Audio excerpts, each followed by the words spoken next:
Chapter 1003.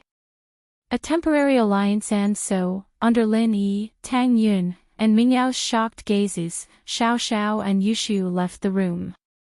"Why did you call me out?" Yushu asked Xiao Xiao when they reached the door. She didn't think that Xiao Xiao would be nice enough to ask her to go to the washroom. "Don't you think that Xia Yufeng is annoying?" Xiao Xiao asked. "Very annoying, it's affecting my PK with you." Yushu nodded. "I think so too, so I've decided to deal with that Xia Yufeng first, then you." Xiao Xiao said, "What do you think?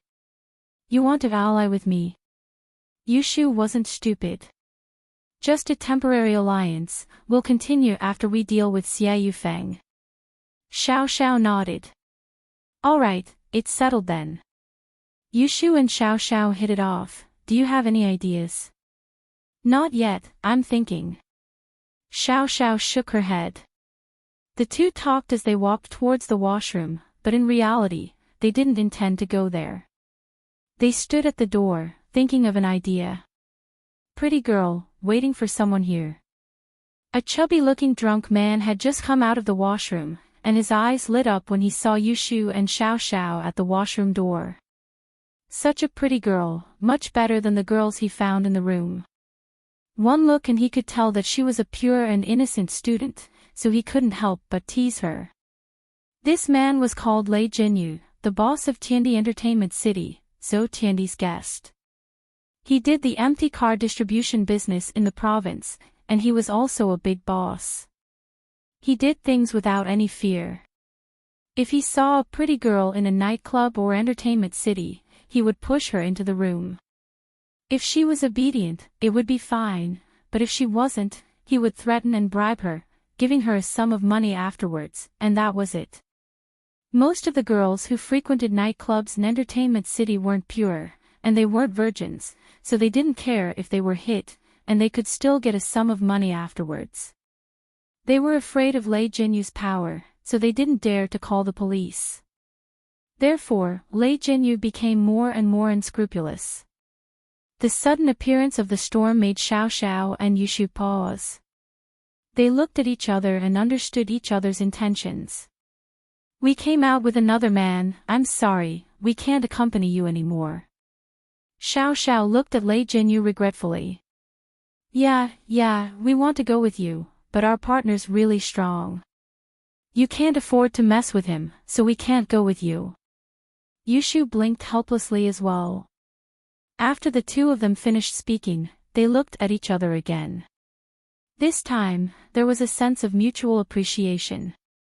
The two of them really hit it off and thought of the same thing.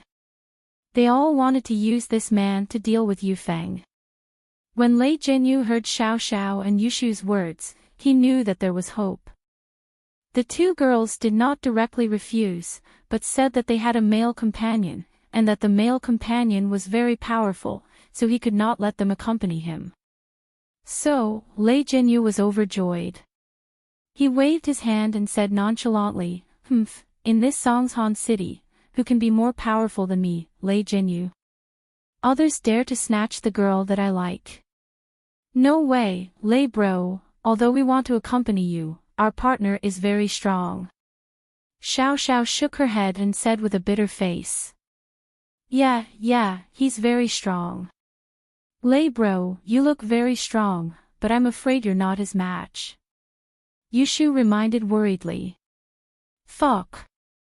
Go back and tell him that I, Lei Jinyu, have taken a liking to you. If he has any complaints, go to Lei bro's good station and look for me, I'll kill him." Lei Jinyu heard Xiao Xiao and Yushu praising their partner, and he was instantly enraged. "We don't dare to, Lei bro, why don't you go back with us and talk about it?" Xiao Xiao said. "Sure. I'll go back with you guys." Lei Jinyu was obviously drunk. He didn't consider if there was any conspiracy in Xiao Xiao and Yushu's words. He waved his hand and was about to leave with them. At this time, two men came out from the washroom. One was bald and the other had an aquiline nose. When the two came out, the bald man said to Lei Jinyu, "Lei bro, why are you here?" Ha! When the bald man saw Xiao Xiao and Yushu, his eyes lit up. He didn't expect Lei bro to be so powerful. He could find two beautiful girls in the washroom. If Lei bro was done with them, wouldn't it be his turn? "Oh, these two girls are willing to play with us, but they said that their partner is very strong.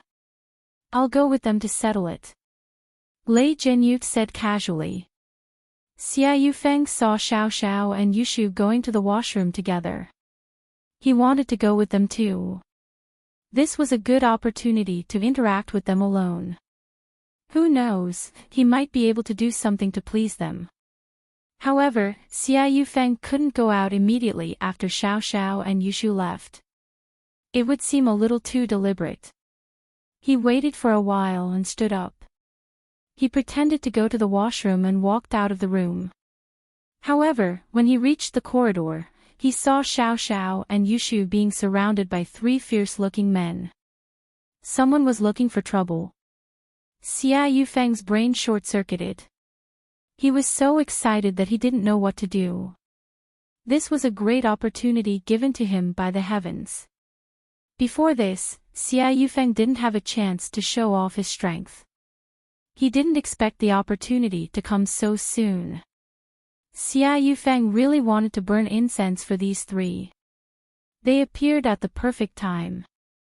"Dearest, you guys exist to show off to me."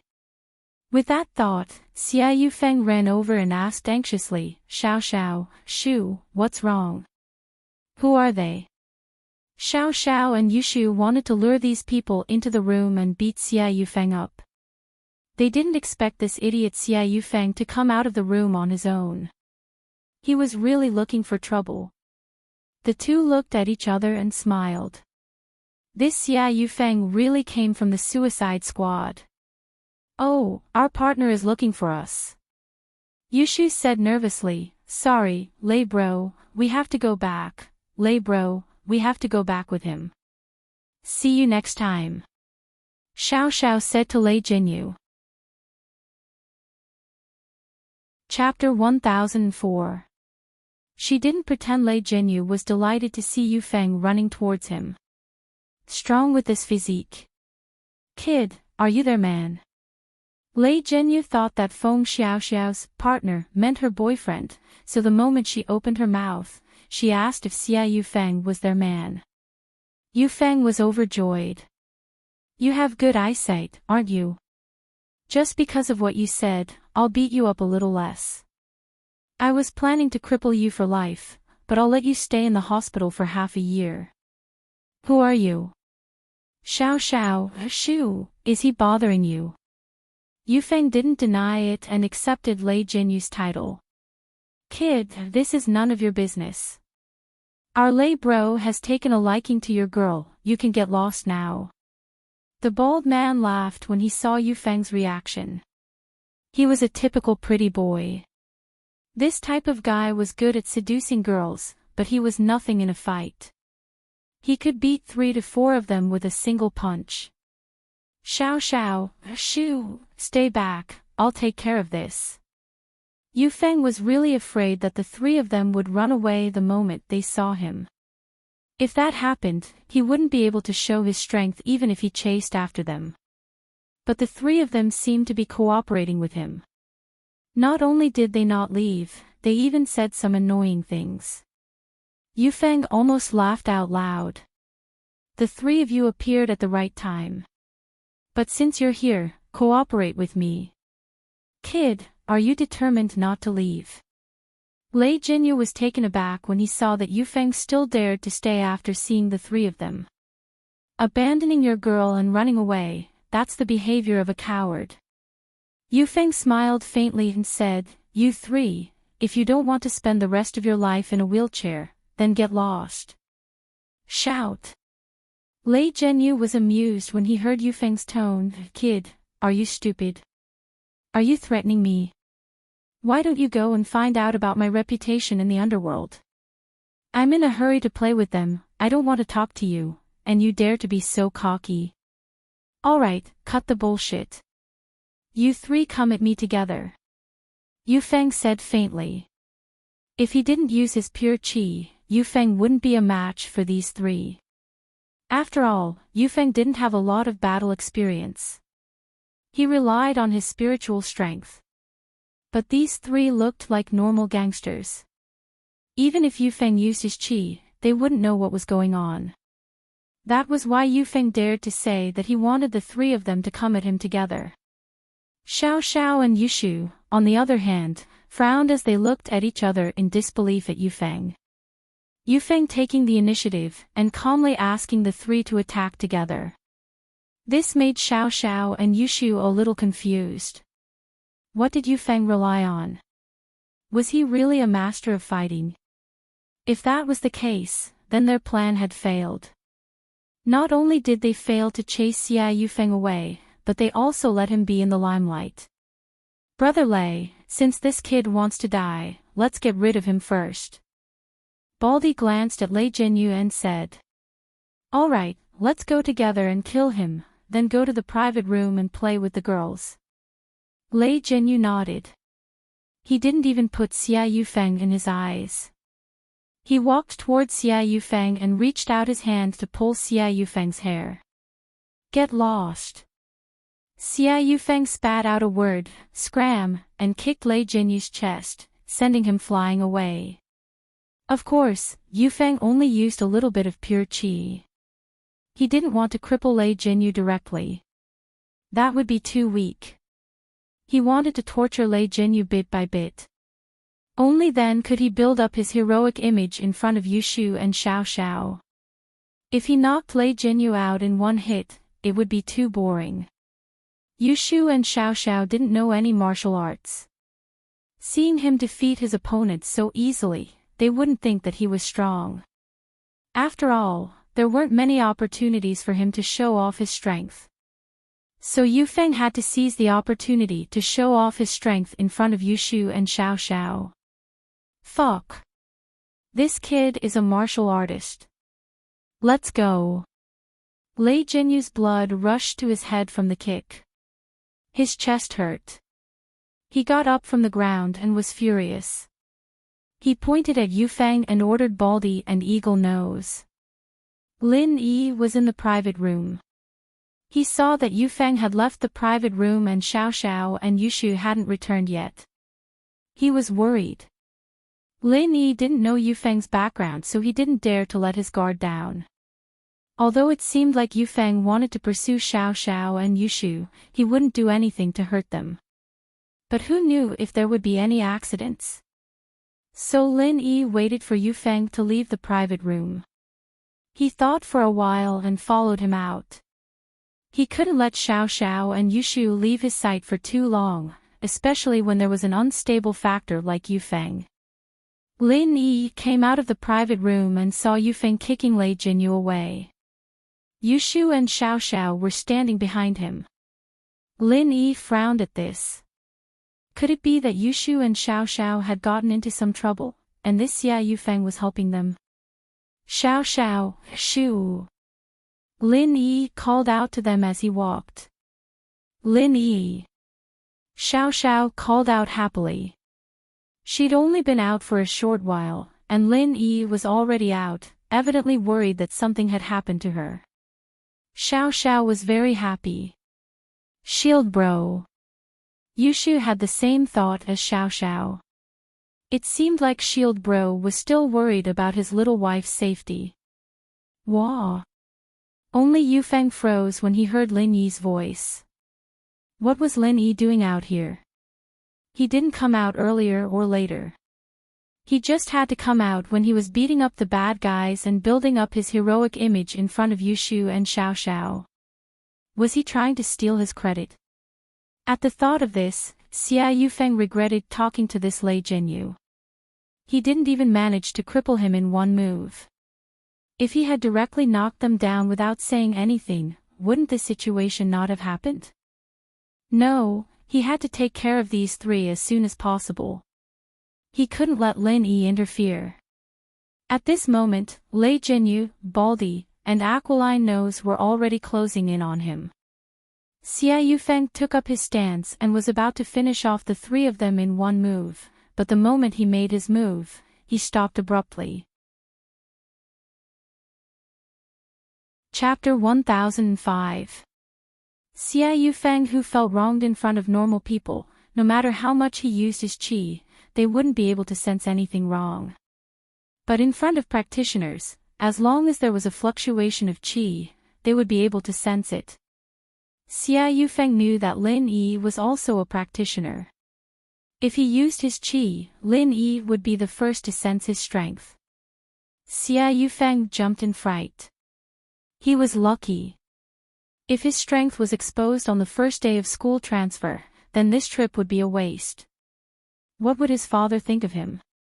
If he couldn't even do such a simple thing, how would he be able to take on important tasks in the future? Thus, Xia Yufeng quickly dispersed the qi he was about to condense. But trouble came again. Without the help of qi, Xia Yufeng was no match for these three people. These three people were gangsters who often fought. Xia Yufeng could deal with one of them, but to fight three at the same time, wasn't it a joke?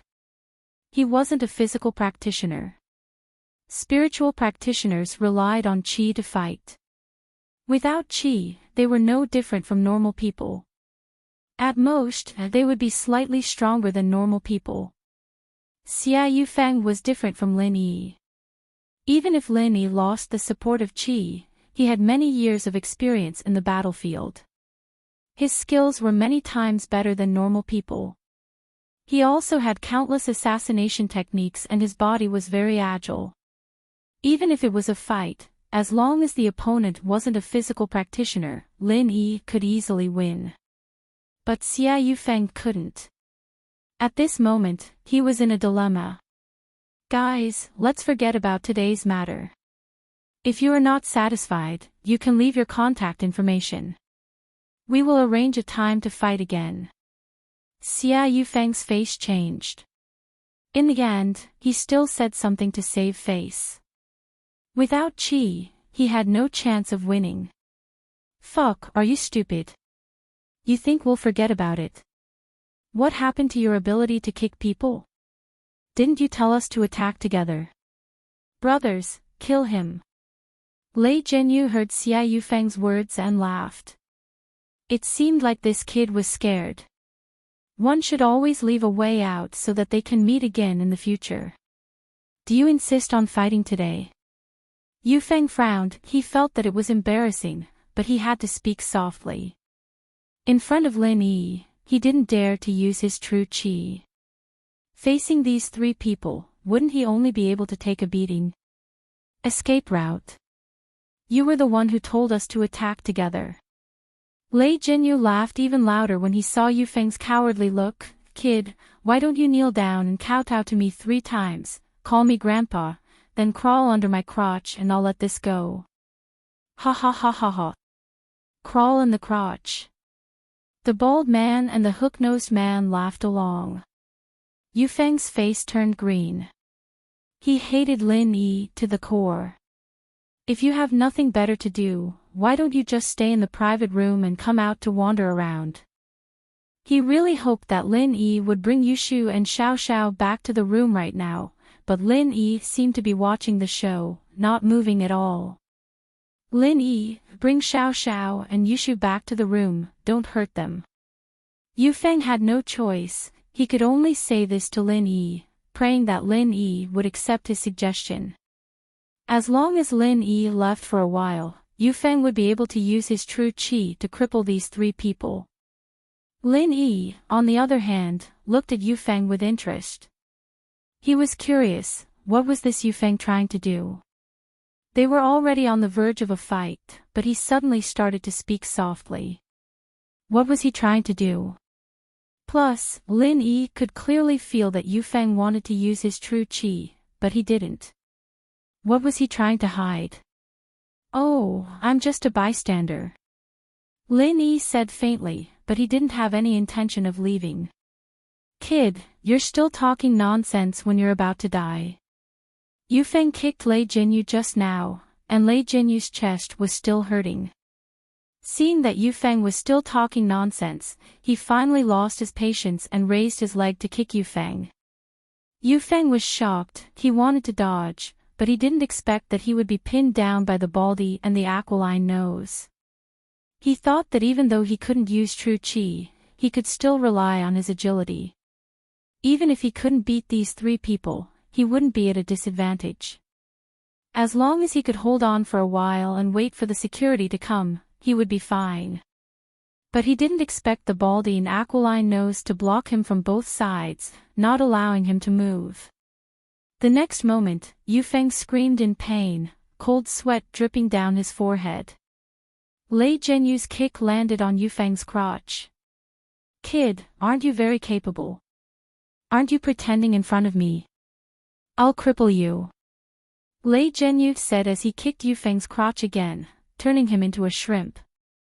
Yufeng's body was trembling in pain. He wanted to kill Lei Jianyu with a single palm, but when he thought about how Lin Yi was watching from the side, he could only endure it for the sake of House Yu.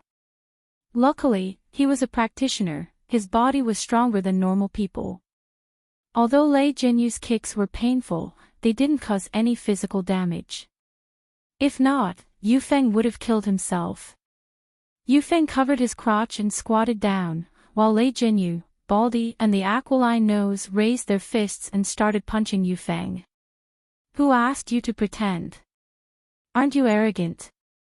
How dare you be arrogant in front of me, Brother Lei? In Songshan's territory, I'll kill you. Don't you know, the boss of this KTV, Zhou Tiandi, is our brother Lei's buddy. Killing you is a piece of cake." Yufeng, who didn't have any pure energy to protect his body, was beaten into a pig's head by the three of them. Lin Yi, on the other hand, had a playful smile on his face, but he didn't leave. He was still watching Lei Jianyu and the other two beat Yufeng up. Now, Lin Yi was completely sure that Yufeng was hiding something. He didn't want to show his strength in front of him, so the reason why Yufeng transferred schools was suspicious. Lin Yi was 80% sure that Yufeng was here for him. If not, why would he endure the beating and hide his strength in front of him?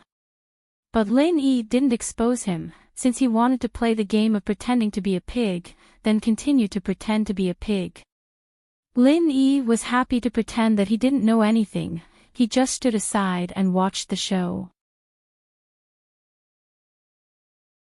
Chapter 1006. Happy Cooperation. Xiao, Shu, let's go back. It's too dangerous here. There's a fight going on. Lin Yi ignored Yufeng's cries. Even if Lin Yi didn't know that he was a mystic early phase peak, Lin Yi would still be happy to see him get beaten up.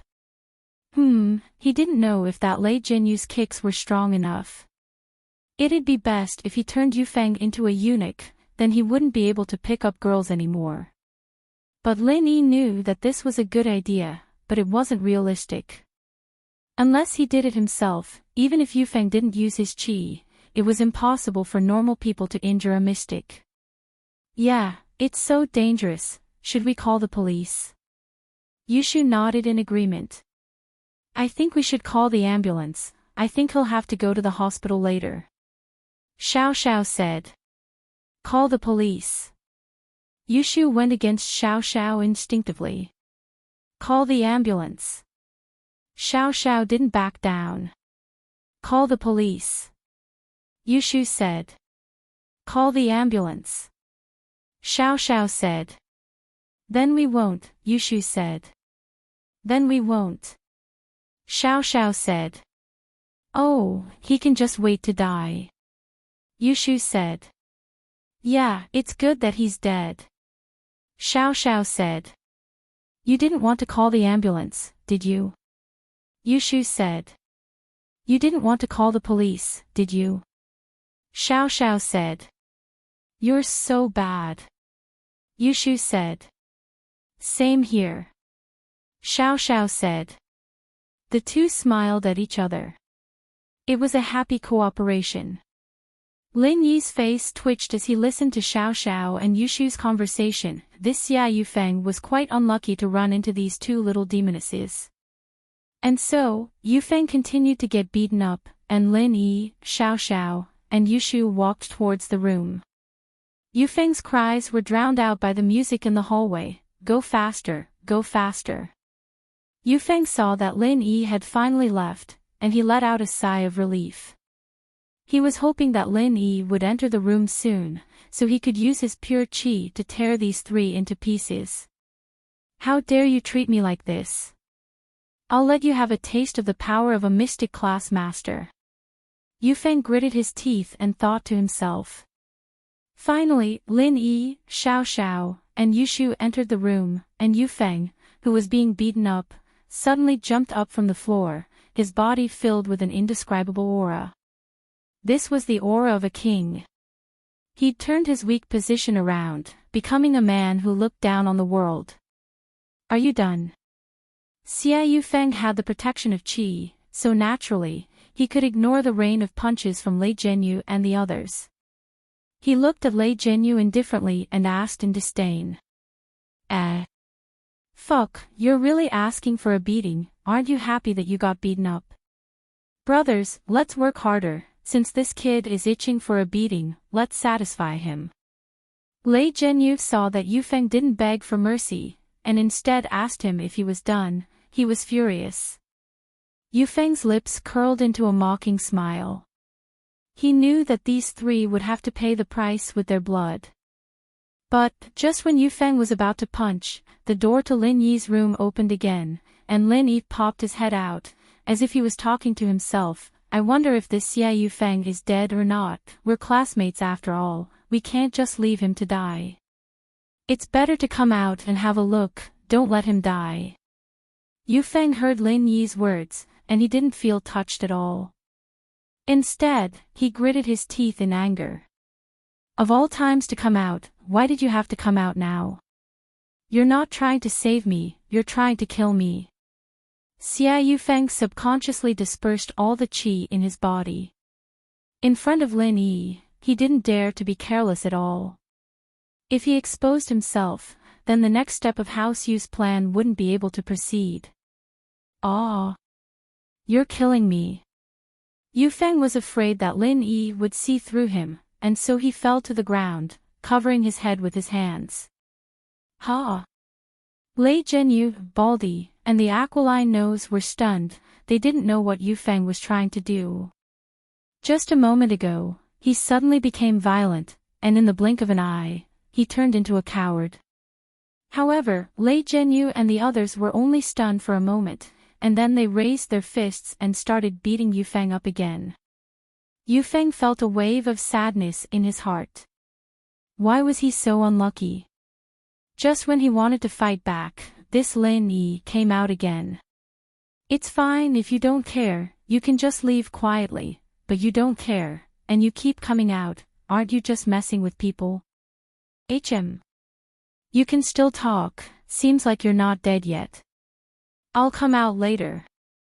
Lin Yi's lips curled into a smile, and he walked back into the room. In fact, one had to admit that sometimes, Lin Yi was even worse than Yushu and Xiao Xiao. This was also the reason why these two girls didn't mess with Lin Yi. Xiao Xiao tried a few times, but it all failed, and Yushu thought that Shield Bro was stronger than her. Yufeng really had the urge to bite his tongue and kill himself. You still want to come out later? What are you looking at? Can you not look at me anymore? Although Yufeng was praying, he knew that Lin Yi wouldn't do what he prayed, or else he would pray for Lin Yi to kill himself, and House Yu's revenge would be avenged. Fearing that Lin Yi would come out again, Yufeng didn't dare to use his qi anymore. He could only grit his teeth and endure the pain as he hummed, Ninja Turtle, brave beyond compare, Ninja Turtle, invincible, full of magical power. How he wished that he could become a Ninja Turtle, and carry a turtle shell on his back. Fuck, this kid can still sing. Looks like we didn't hit him hard enough. Lei Zhenyu couldn't hear what Yufeng was singing, but he could hear him humming, and he was furious. Brothers, keep hitting him, beat him until he can't sing anymore. And so, the punches on Yufeng's body became even more intense. Yufeng was beaten to the point where he was hovering between life and death. Yufeng swore in his heart, "You guys are dead meat, I'm afraid that I'll expose my target today, you guys have it easy." After a while, Lei Jinyu was really tired, and he was a little surprised himself. How could this guy be so resistant? He hadn't fainted after so long, it seemed like he had a lot of resistance. Chapter 1007 Underground Arena, Part 1, Xia Yufeng crawled up from the ground. Although the gangsters didn't do much damage to him, there were still some superficial wounds. There were bruises all over his body. Lin Yi. Lei Jinyu. If I don't kill you, I swear I'm not a human. This guy's so pitiful, I don't know how he offended the gangsters, getting beaten up like this, I wonder if he's injured. Someone sighed. Yeah, he can't die, right? Let's go to the hospital for a checkup, don't let him get an internal injury. Another person said. What are you looking at? Xia Yufeng gritted his teeth and glared at the crowd before leaving with a humph. He didn't have the face to go back to Lin Yi's room anymore, so he could only go back to his own room. Xia Yufeng's entrance attracted everyone's attention. In this room, Xia Yufeng was the main character. After all, he was the host, and his classmates treated him as the center of attention. Seeing him come back with a swollen face, they froze. Penghu and Songming, on the other hand, rushed over, looking at Yufeng nervously. Master Xia, what's wrong? Your face. It's nothing, the road was slippery, and I slipped. Xia Yufeng waved his hand and explained. Slippery road. Penghu and Songming knew how strong Xia Yufeng was. He was a mystic early phase peak, how could he fall over just because the road was slippery? But Xia Yufeng clearly didn't want to talk about it, so they couldn't ask. Lin Yi was just saying that, and he didn't go out after going back to the room. He was just trying to scare Yufeng, and since this guy wanted to hide his strength, then he'd just keep getting beaten up. Inside the room, Yushu and Xiao Xiao were at each other's throats again, arguing about something. Lin Yi could only smile bitterly. These two were evenly matched, and neither wanted to lose. They wanted to see who was stronger. However, the topic of conversation between the two was all over the place. From the initial fight over Lin Yi, it ran to who was more powerful. I once made Yao Yao's pursuer, Zhong Pingliang, run a kilometer to buy me grilled squid. Yushu said. That's nothing, I've scammed people before, making them treat me to a meal worth a few $100 million. Xiao Xiao didn't back down. Meng Yao didn't disturb the two as they were happily chatting. She passed the microphone to Tang Yun when she was tired. Do you want to sing for a while? I don't want it, right? Tang Yin had never been to a place like this before, and she didn't sing at home. She did listen to some pop songs, but it was just listening. She wouldn't be able to sing well if she were to sing. Why don't you try? Otherwise, I'd be the only one singing. Meng Yao couldn't help but shake her head as she looked at Shu. She whispered to Tang Yun, this Xiao Xiao. What's going on? I'll let Lin Yi explain it to you guys tonight, it's not good to say it here. Tang Yun was very careful, afraid that Xiao Xiao would notice something. I see. Okay. Meng Yao nodded. Since Tang Yun said that, there had to be something going on. Aren't you too tired? Lin Yi asked as he looked at the excited Yushu and Xiao Xiao. You guys hit it off so well, why don't you guys form a group? You might even get a big prize. No, I don't like people who are like me. Yushu shook her head. One mountain can't have two tigers. You think I like you? Xiao Xiao rejected as well. Ha. Lin Yi smiled. Then are you guys going to sing or not? If not, I'll go back to sleep. Of course we'll sing. Yushu jumped up at Lin Yi's words and looked at Xiao Xiao. Now it's Shu's turn to perform. Songshan was a city of neon lights under the night sky, and all the entertainment venues were filled with cars. People were coming and going, and the place was bustling with noise and excitement. But in this joyous and prosperous night, there was a place filled with blood and darkness. Good one. Kill him.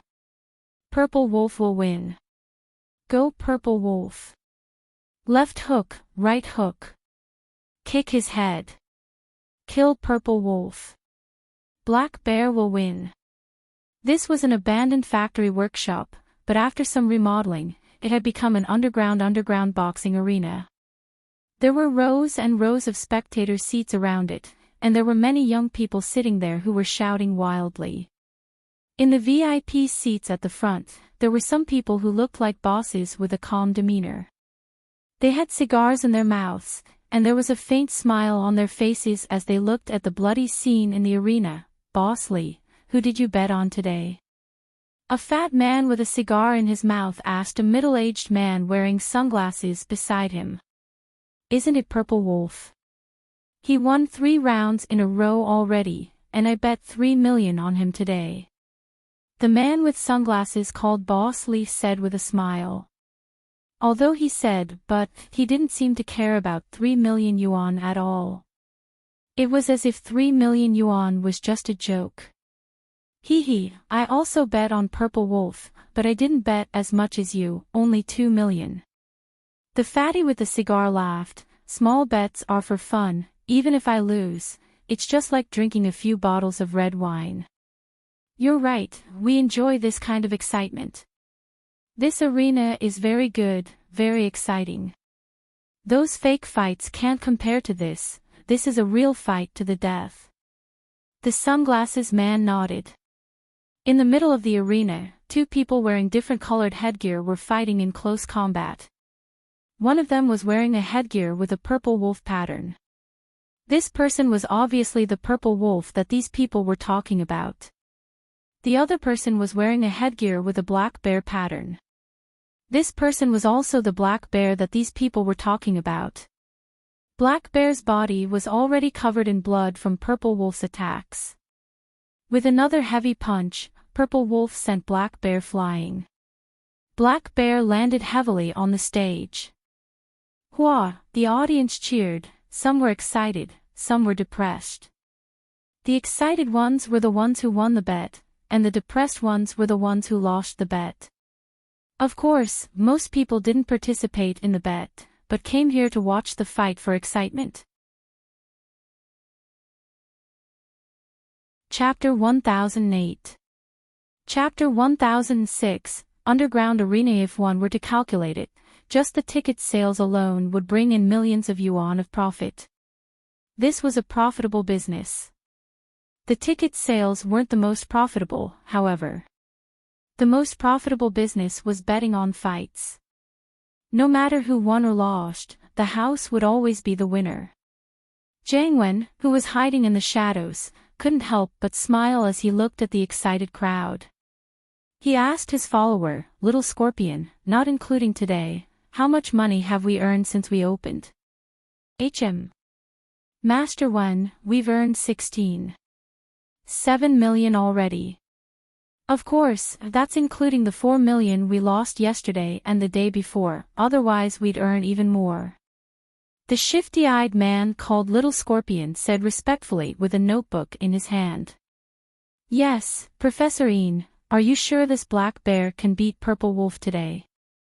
I don't think he can do it, he's almost beaten to a pulp already, isn't he? Jiang Wen nodded, but he looked worriedly at the 40-year-old man beside him. This middle-aged man was Professor Yin, sent by the Fire Wolf Gang to help Jiang Wen. He was a biochemist, specializing in the transformation of the human body and its potential. He invented a drug that could temporarily make people forget pain, instantly activating all the potential in the human body, making them unable to feel pain, only knowing how to attack until the last bit of energy left in their body. And this black bear was the first user of this drug. The previous fights were all real fights with hired boxers. There were wins and losses, deaths and injuries, and so Jiang Wen won quite a lot of money as the banker. But since the day before yesterday, when this purple wolf appeared, Jiang Wen had been plotting this money-making scheme. Purple Wolf was very strong. He was a boxing master that Jiang Wen had hired from an underground arena in the south. He defeated his opponents 2 days in a row and won. So when Purple Wolf came out today, most people bet on Purple Wolf's victory. Some rich people didn't lack money, and they only came to gamble to pass the time. But they still hoped to win. Who wouldn't want to win when betting? But today, this black bear, although called Black Bear, was very skinny and weak. It didn't match the image of a black bear at all. His body was already weak, and he still wanted to fight the winner, Purple Wolf. What wishful thinking. So, after seeing Black Bear's physique, everyone bet on Purple Wolf's victory. Some of the spectators saw Purple Wolf's ferocious strength and knew that his opponent was weak, so they were eager to give it a try. The individual investors had placed a lot of bets today.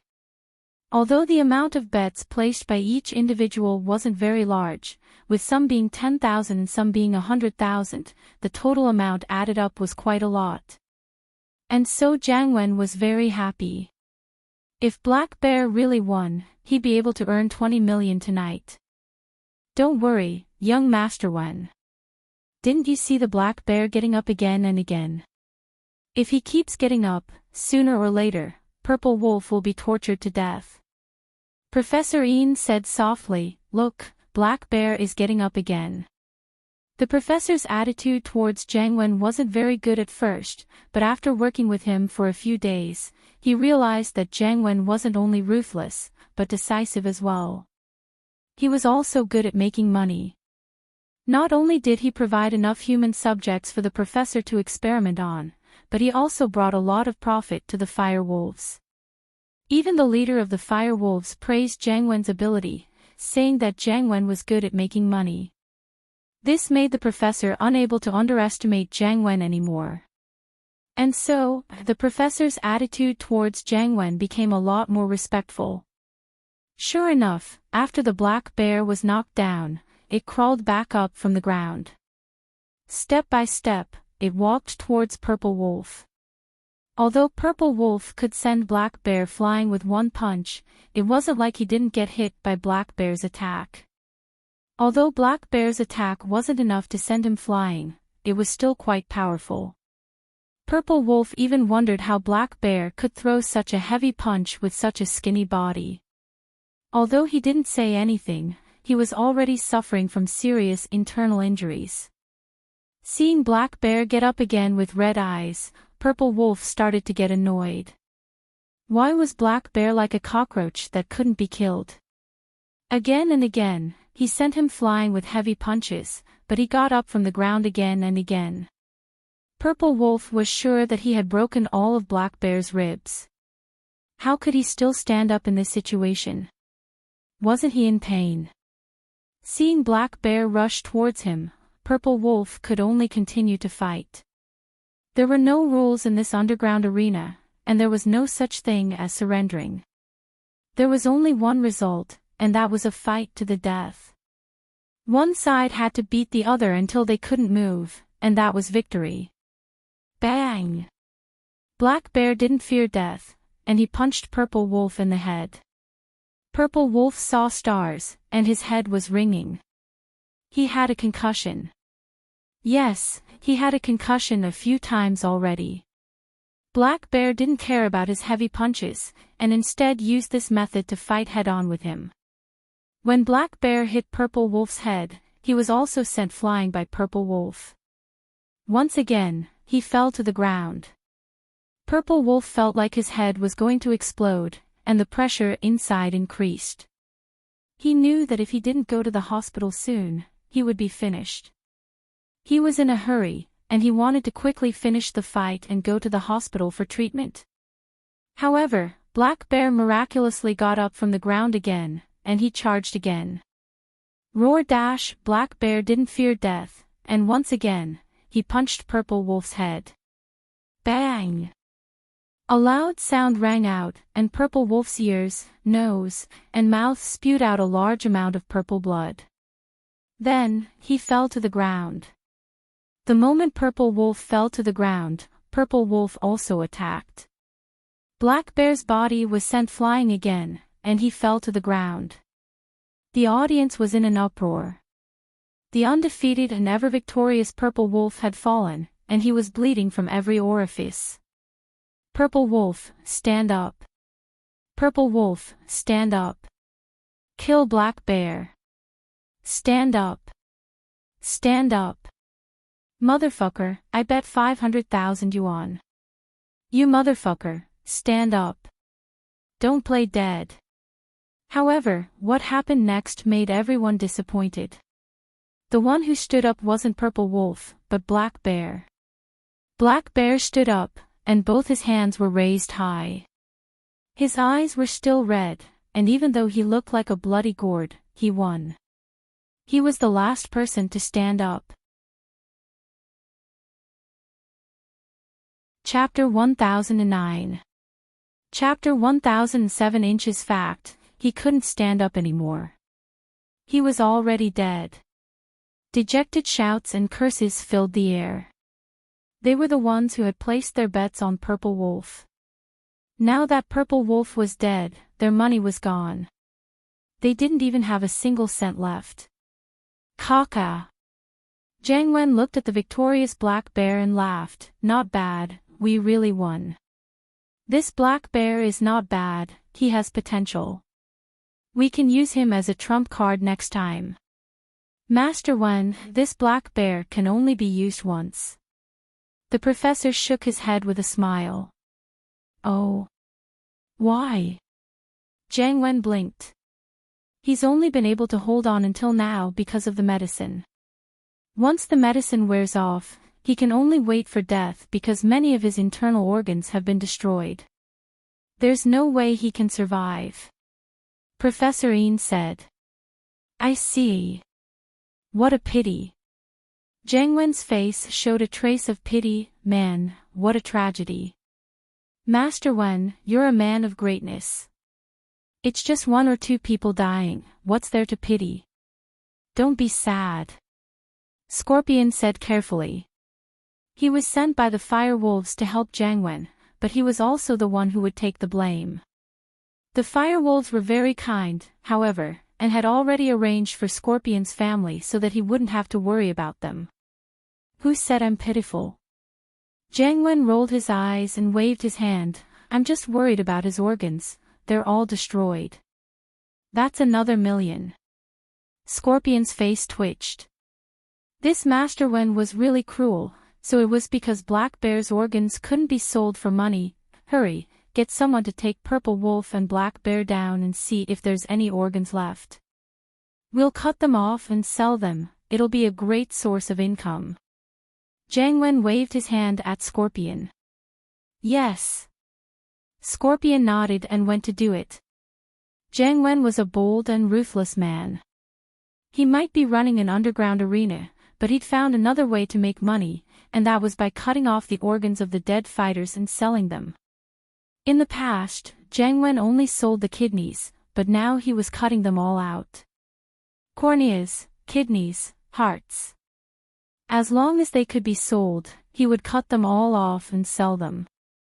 The rest of the bodies would be thrown into his crocodile pond to be digested.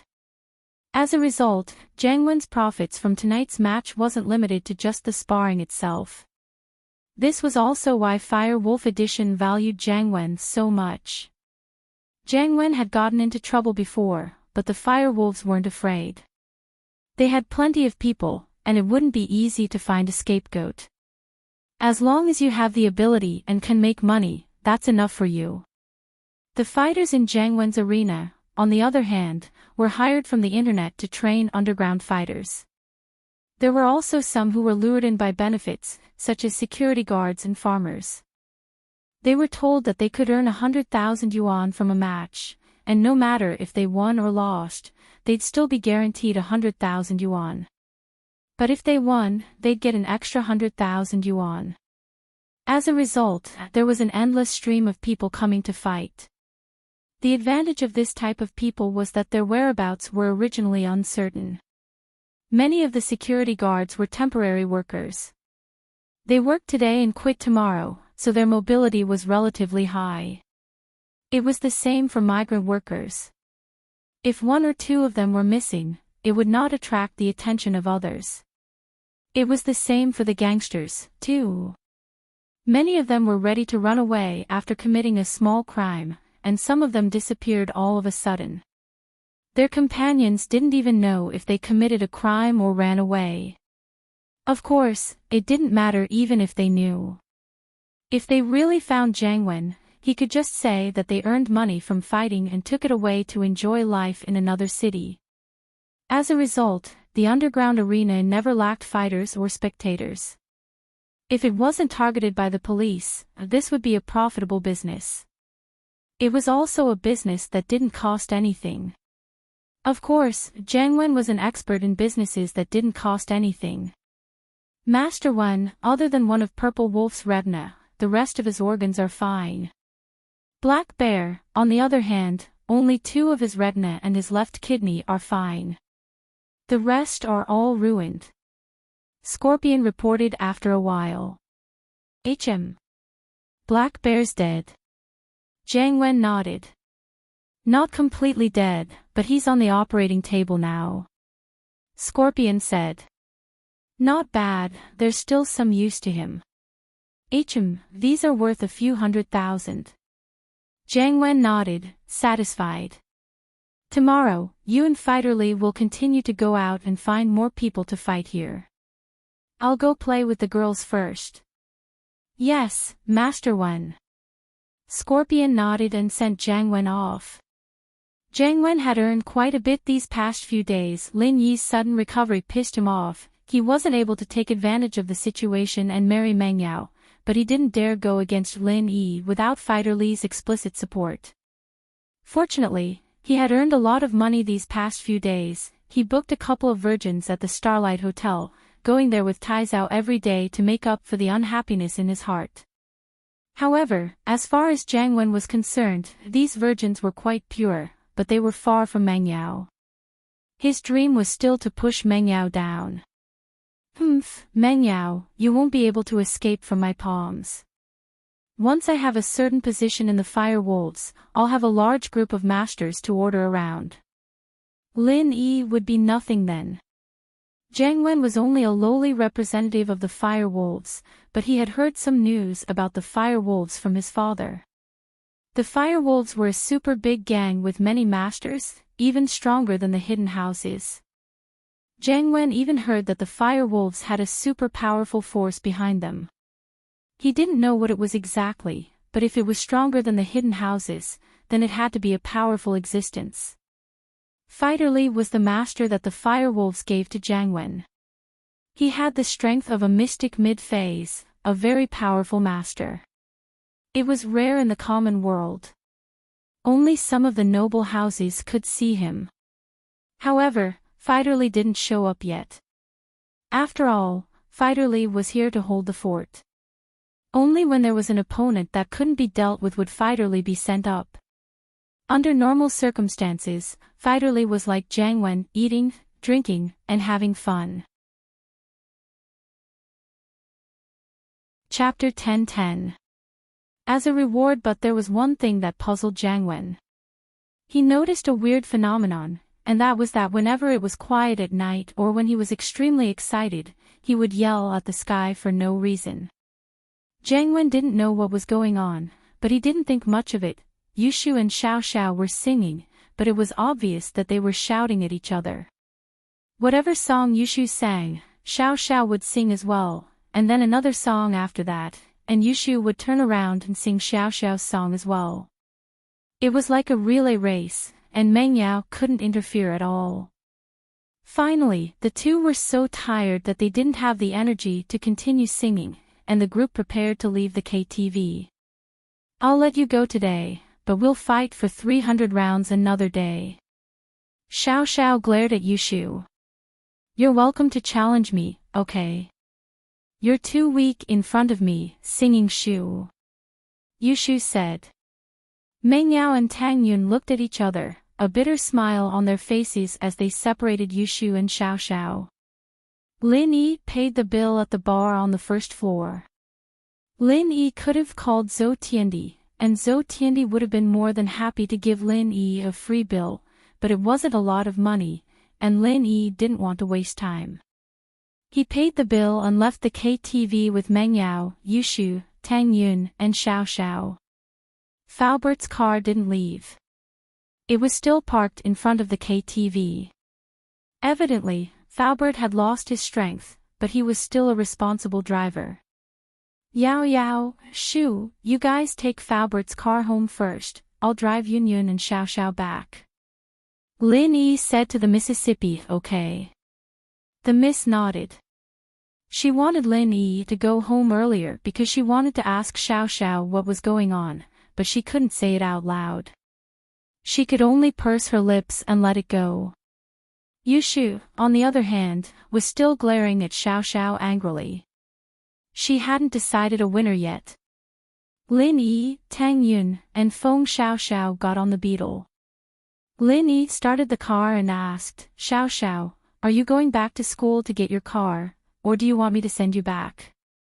Can you send me back and come pick me up tomorrow? Xiao Xiao looked at Lin Yi pleadingly. I have to pick up Tang Yun tomorrow morning. Take a taxi, Lin Yi said faintly. Oh, can't you pick me up on the way? I am your concubine. You can't favor one and discriminate against the other. Xiao Xiao was already treating herself as Lin Yi's mistress, and now that Tang Yun had admitted it, her courage grew. If it were any other time, Tang Yun wouldn't be happy if Xiao Xiao acted like this to Lin Yi in front of Tang Yun.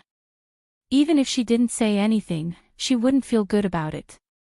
But after knowing about Xiao Xiao's illness, her attitude changed completely. She even hoped that Xiao Xiao could live a happy life in the last few days. So no matter what Xiao Xiao did, Tang Yun had a forgiving heart.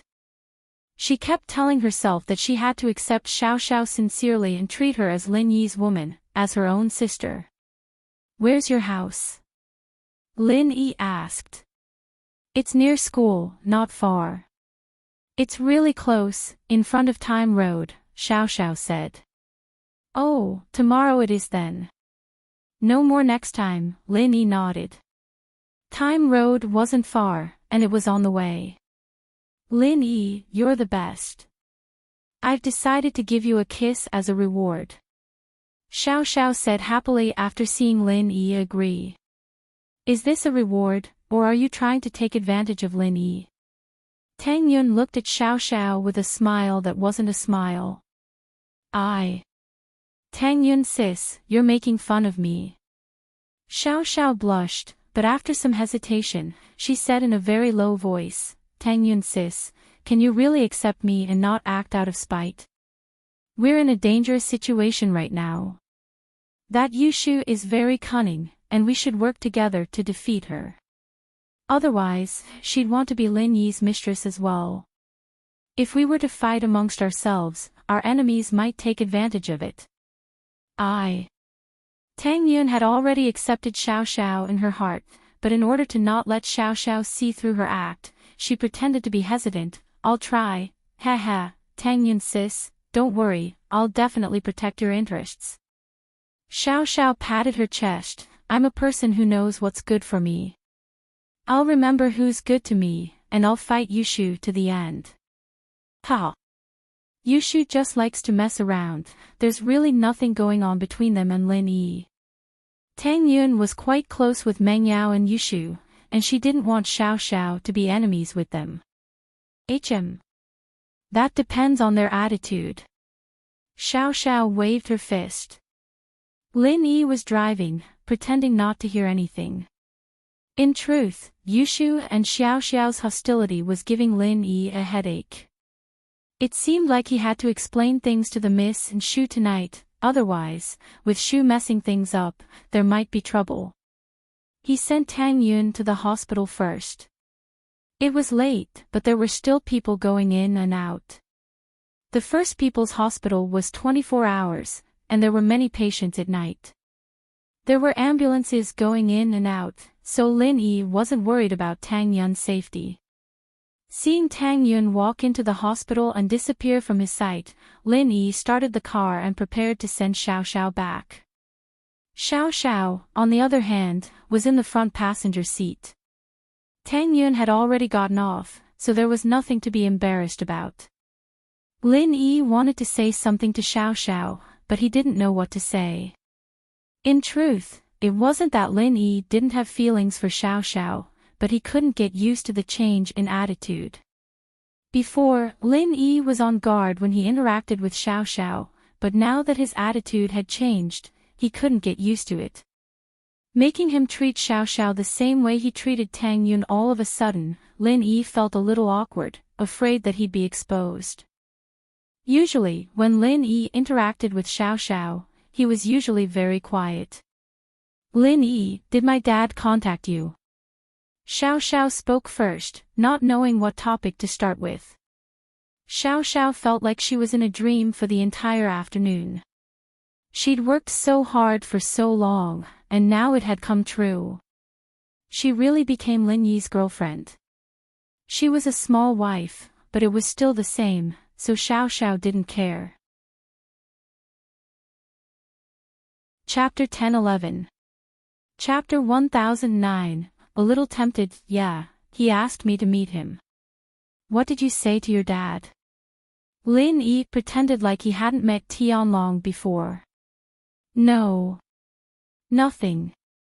Xiao Xiao was very bold before, but after confirming her relationship with Lin Yi, she became a little more careful. Maybe he wanted to thank you for saving me in Yanjing. Oh. Lin Yi nodded and asked casually. Right, why did you faint all of a sudden? Do you have some illness? Oh. It's nothing. Xiao Xiao shook her head.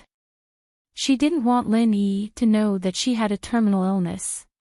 If that happened, her revenge would become Lin Yi's pity. What was the point of her revenge, then? Lin Yi, I won't let you go after what you did to me. I'm using you as a love experiment, making you fall in love with me and feel sad for me. Lin Yi nodded and didn't say anything else. He continued driving. Lin Yi, there aren't many cars out here, why don't you race? Let me enjoy it. Xiao Xiao turned to Lin Yi. Why would I race if I have nothing to do? Don't you know how dangerous it is? Lin Yi frowned. 9 out of 10 car accidents are fast. Do you want to die? How? Do I want to die? Xiao Xiao shook her head and sighed faintly. Lin Yi blinked, but his heart sank. Xiao Xiao's words had a hidden meaning. She didn't have much time left, but Lin Yi didn't know how to respond to that. He could only sigh unnoticeably. He felt even more pity for Xiao Xiao now. She was an optimistic girl, and from the moment he met her, Lin Yi had never seen a trace of negative emotions from her. If he hadn't experienced Xiao Xiao's body firsthand and heard his comrade Tianlong tell him about Xiao Xiao's condition, he wouldn't have believed that this pretty girl wouldn't be able to live for very long. He realized that he really liked the girl in front of him if he put aside the guilt and worry he had for Tang Yun. Lin Yi didn't want her to die, but there was nothing he could do. Even the old man couldn't do anything about it. There was nothing Lin Yi could do. Lin Yi was called a miracle doctor, but that didn't mean that he was omnipotent. He could cure some known diseases and change people's fates, but for unknown diseases, he didn't even know the cause. How was he supposed to cure them? Hey, Lin Yi, do you like me? Xiao Xiao gave up on the idea of letting Lin Yi race. She knew that Lin Yi was stubborn. He would do what he said, and he wouldn't change his mind easily. Lin Yi didn't answer. You really don't like me. Not even a little bit. Just a little bit. Xiao Xiao didn't give up. Lin Yi still didn't answer. Hey, when you touched me at the auction, didn't you feel anything? Xiao Xiao was starting to panic. Yes, Lin Yi answered. Xiao Xiao's words were getting more and more out of hand. Then, are you interested in me? Xiao Xiao was happy to hear the confirmation, and she continued to press her advantage. A little bit. Lin Yi nodded. Then why did you reject me? Xiao Xiao was a little confused after hearing Lin Yi's words. No, I just started to like you a little bit today, Lin Yi said. I had some feelings when I was in Yanjing, but I wasn't sure. Lin Yi did have some feelings for Xiao Xiao before, but because he was on guard against her, Lin Yi kept that feeling in his heart, only releasing it today. Ah! I'm so happy. I'm so happy.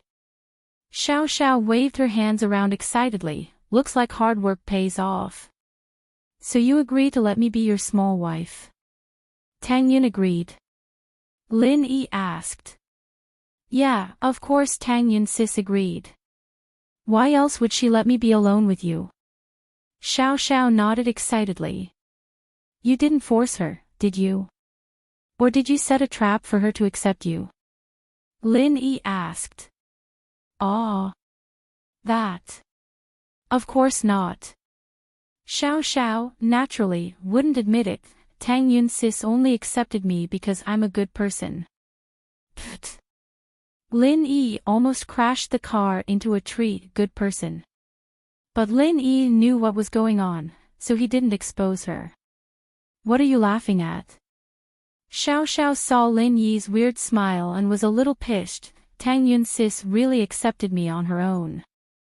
Lin Yi shrugged. I really don't know what you're thinking. You're a pretty girl. What kind of boyfriend can't you get? You just have to be someone's small wife. So what? Xiao Xiao didn't care. If I don't do it, there'll be plenty of people fighting for it. Like that Yushu, she's always acting cute. Lin Yi, don't get seduced by her. Lin Yi shook his head. Now that Xiao Xiao and Yushu were at loggerheads, it would be quite a headache for him in the future. We're at Time Street. Where's your house? Lin Yi's car arrived at Time Street as they spoke. Turn left at the intersection up ahead, and you'll be there in about 500 meters, Xiao Xiao said as she looked at the road.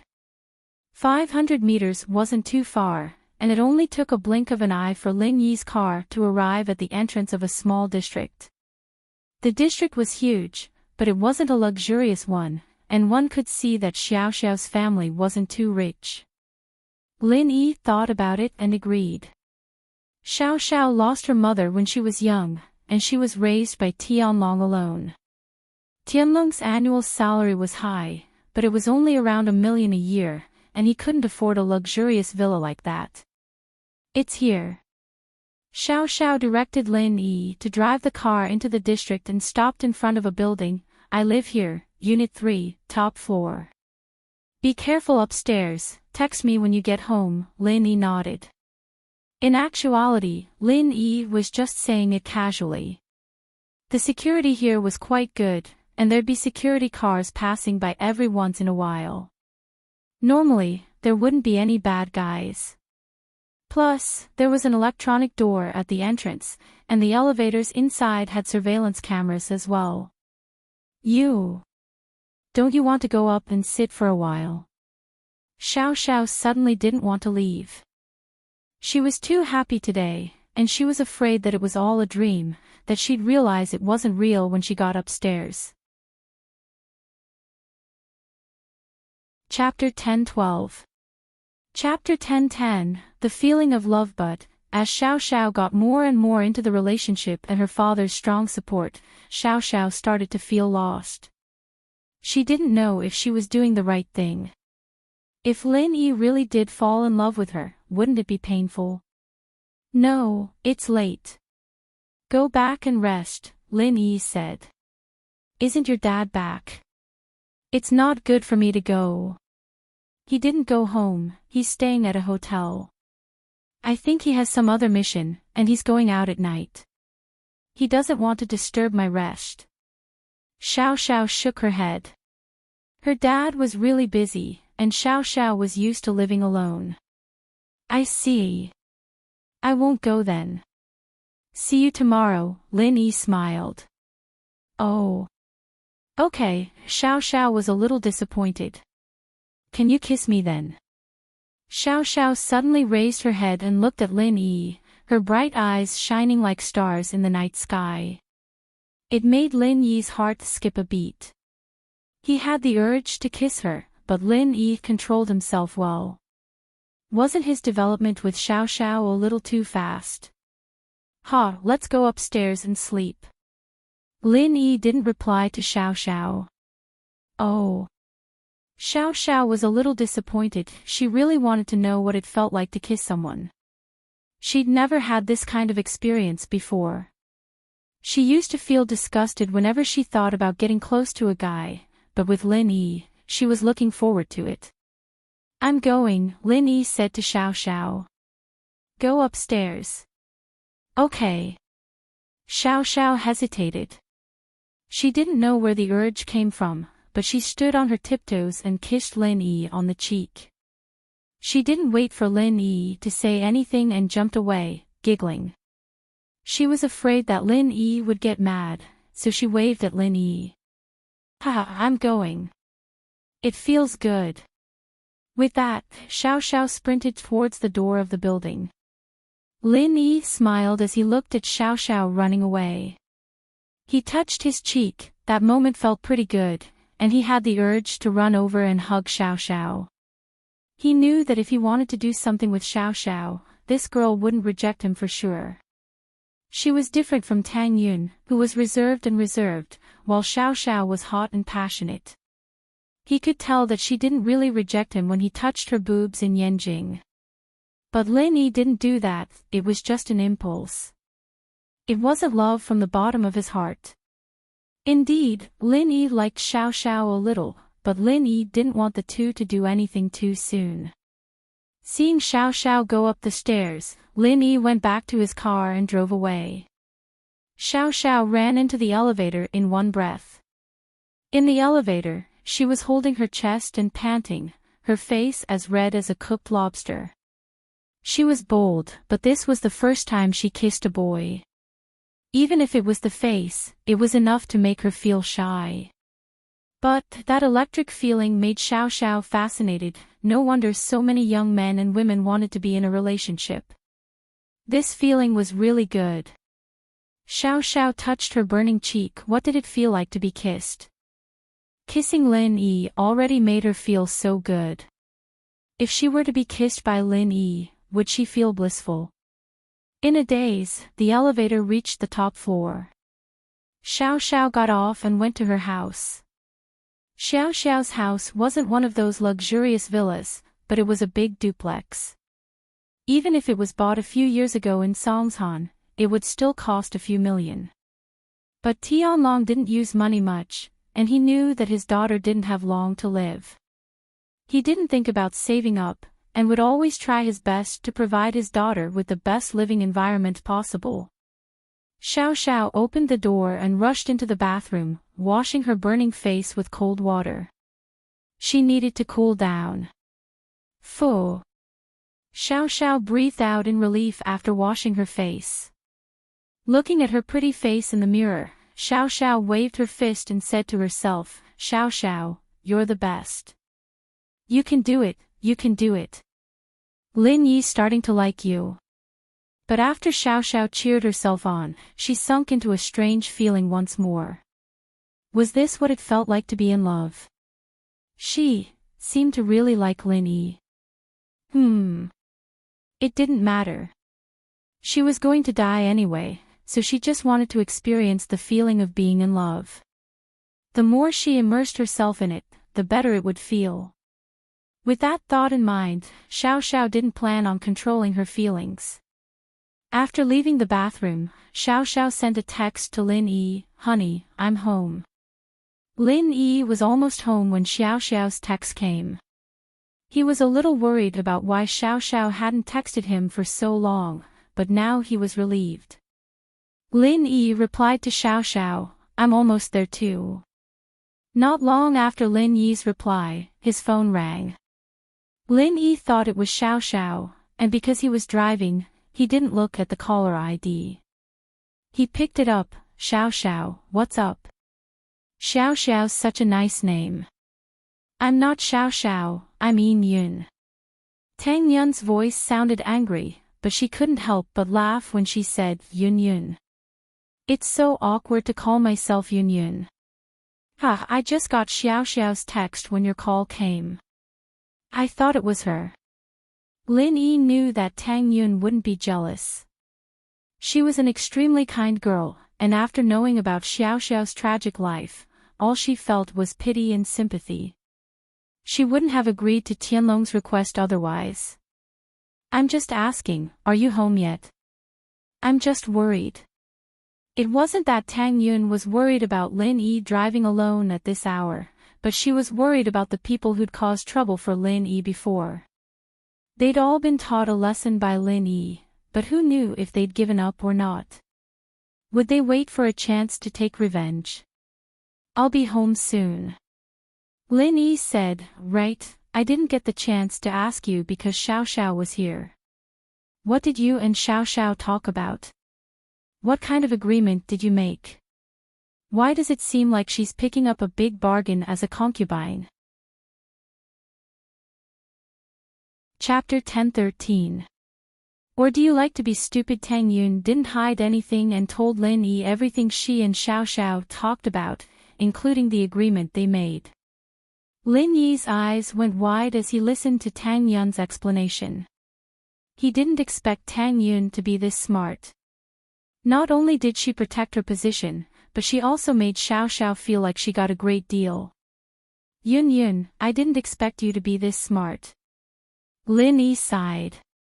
Humph, Tang Yun was a little proud. If I wasn't smart, I would have been kicked out a long time ago. Xiao Xiao's lesson last time reminded me that I'm not as stupid as I used to be. Ha! Lin Yi, on the other hand, didn't say much. Tang Yun maturing a little was something to be happy about. After all, people had to grow up. Right, what are you going to tell Meng Yao and Yushu tonight? Yushu seems to be a bit hostile towards Xiao Xiao, Tang Yun said helplessly. Then I'll have to tell them the truth. Lin Yi said, Yao Yao and Shu are both reasonable people. After knowing about Xiao Xiao's situation, they won't trouble her anymore. Yeah, that's true. But you still have to tell them that they shouldn't lose their hostility towards Xiao Xiao all of a sudden. This way, Xiao Xiao will definitely be suspicious. It's best for them to slowly accept Xiao Xiao. Or, like me and Xiao Xiao, it's better to wait for an opportunity. Tang Yun suggested. I understand, I'll tell them.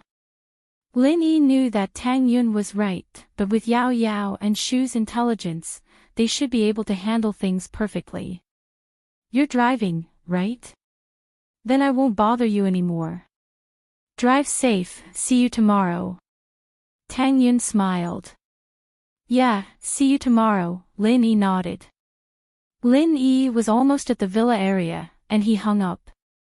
It was only a few minutes away, and he parked the car in the villa's yard. Lin Yi entered the mansion and as expected, he saw Yao Yao and Shu watching TV in the living room. Shu was in the middle of all the excitement, dancing around and not noticing Lin Yi's return. Meng Yao couldn't help but give Yushu a kick. Shu! Ha! Yushu paused before realizing that Lin Yi was back. She remembered that she had something to ask Lin Yi. Shield bro, you're back. What was up with that Xiao Xiao today? Do you not like Shu anymore? Are you looking for someone similar to Shu to have a threesome with Tang Yun? Shu! Meng Yao glared at Yushu. What the hell is going on in your head? Don't always talk nonsense. If a girl speaks so crudely, how will she get married in the future? Oh, if Shield bro doesn't want me anymore, I'd rather die. Why would I get married? Yushu said sadly. Alright, Shu, stop messing around. Lin Yi looked at Yushu. You knew something was wrong, didn't you? Oh. Yushu blinked. She did think that Xiao Xiao's sudden appearance was strange. Logically speaking, Lin Yi wouldn't accept a girl as a small wife for no reason, and Tang Yun wasn't the type to share Lin Yi with anyone. If Tang Yun was willing to give Lin Yi a small wife, she wouldn't have fought with them at Fatty Lai's house. Meng Yao paused as well. She also felt that something was wrong tonight, but she didn't tell Shu. She only told Shu to wait for Lin Yi to come back and ask Lin Yi what was going on. She didn't think that Shu would notice something was wrong as well. Man, this is so boring. Shield bro, why do you keep exposing me? Yushu said dejectedly. Ha, I still like you when you're dumb. Lin Yi smiled. The reason why Lin Yi said that Yushu had noticed something wrong with Xiao Xiao was because of Yushu's attitude towards Xiao Xiao. The two were bickering, but it didn't develop to the point of actually attacking her. With Yushu's personality, she wouldn't work with someone she hated to mess with someone she hated. Oh, that's good. Yushu was happy again. Shield bro, that Xiao Xiao, what's going on? The reason why Yushu was happy was because she felt that Xiao Xiao was the not dumb version of herself, but Lin Yi said that she still liked the dumb version of her. That meant that he liked her more than Xiao Xiao. Of course she was happy. I'll tell you guys about Xiao Xiao, but you guys have to keep it a secret. Lin Yi nodded as he turned to Meng Yao and Yushu. Don't worry, my nickname is Secret Shu. I won't say anything I can't say. Yushu nodded. Meng Yao didn't say anything, but she nodded as well. Xiao Xiao, doesn't have much time left.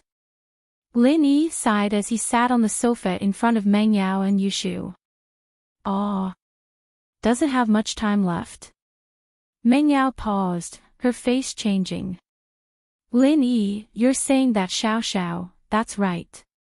Xiao Xiao has a terminal illness, and even I can't do anything about it. She'll reach the end of her life in a year at most. Lin Yi sighed. Meng Yao and Yushu's eyes went wide as they looked at Lin Yi, stunned. Lin Yi continued. Xiao Xiao's father and I are really good friends, so he asked me to say that Xiao Xiao hasn't tasted love yet. He wanted me to agree to work with Xiao Xiao and pretend to be her boyfriend until the day she leaves. With that, Lin Yi told Meng Yao and Yushu everything that happened in the afternoon. And Tang Yun was very kind, so she agreed first. Did Tang Yin agree to it? Meng Yao was a little surprised. She didn't think that Tang Yun would be this kind, giving Lin Yi away. Yeah. Lin Yi nodded. Yao Yao, Xiao Xiao's so pitiful. Yushu was starting to regret going against Xiao Xiao today. She was about to die. Why did she go and fight with her? Lin Yi could stay by her side for the rest of his life, but what about Xiao Xiao? She'd have a year at most. Yeah. I really didn't think that Xiao Xiao would have a terminal family illness. Meng Yao sighed. No wonder Tang Yun accepted her. Chapter 10-14. Can't wait, don't worry, Lin Yi, Shu and I know what's important.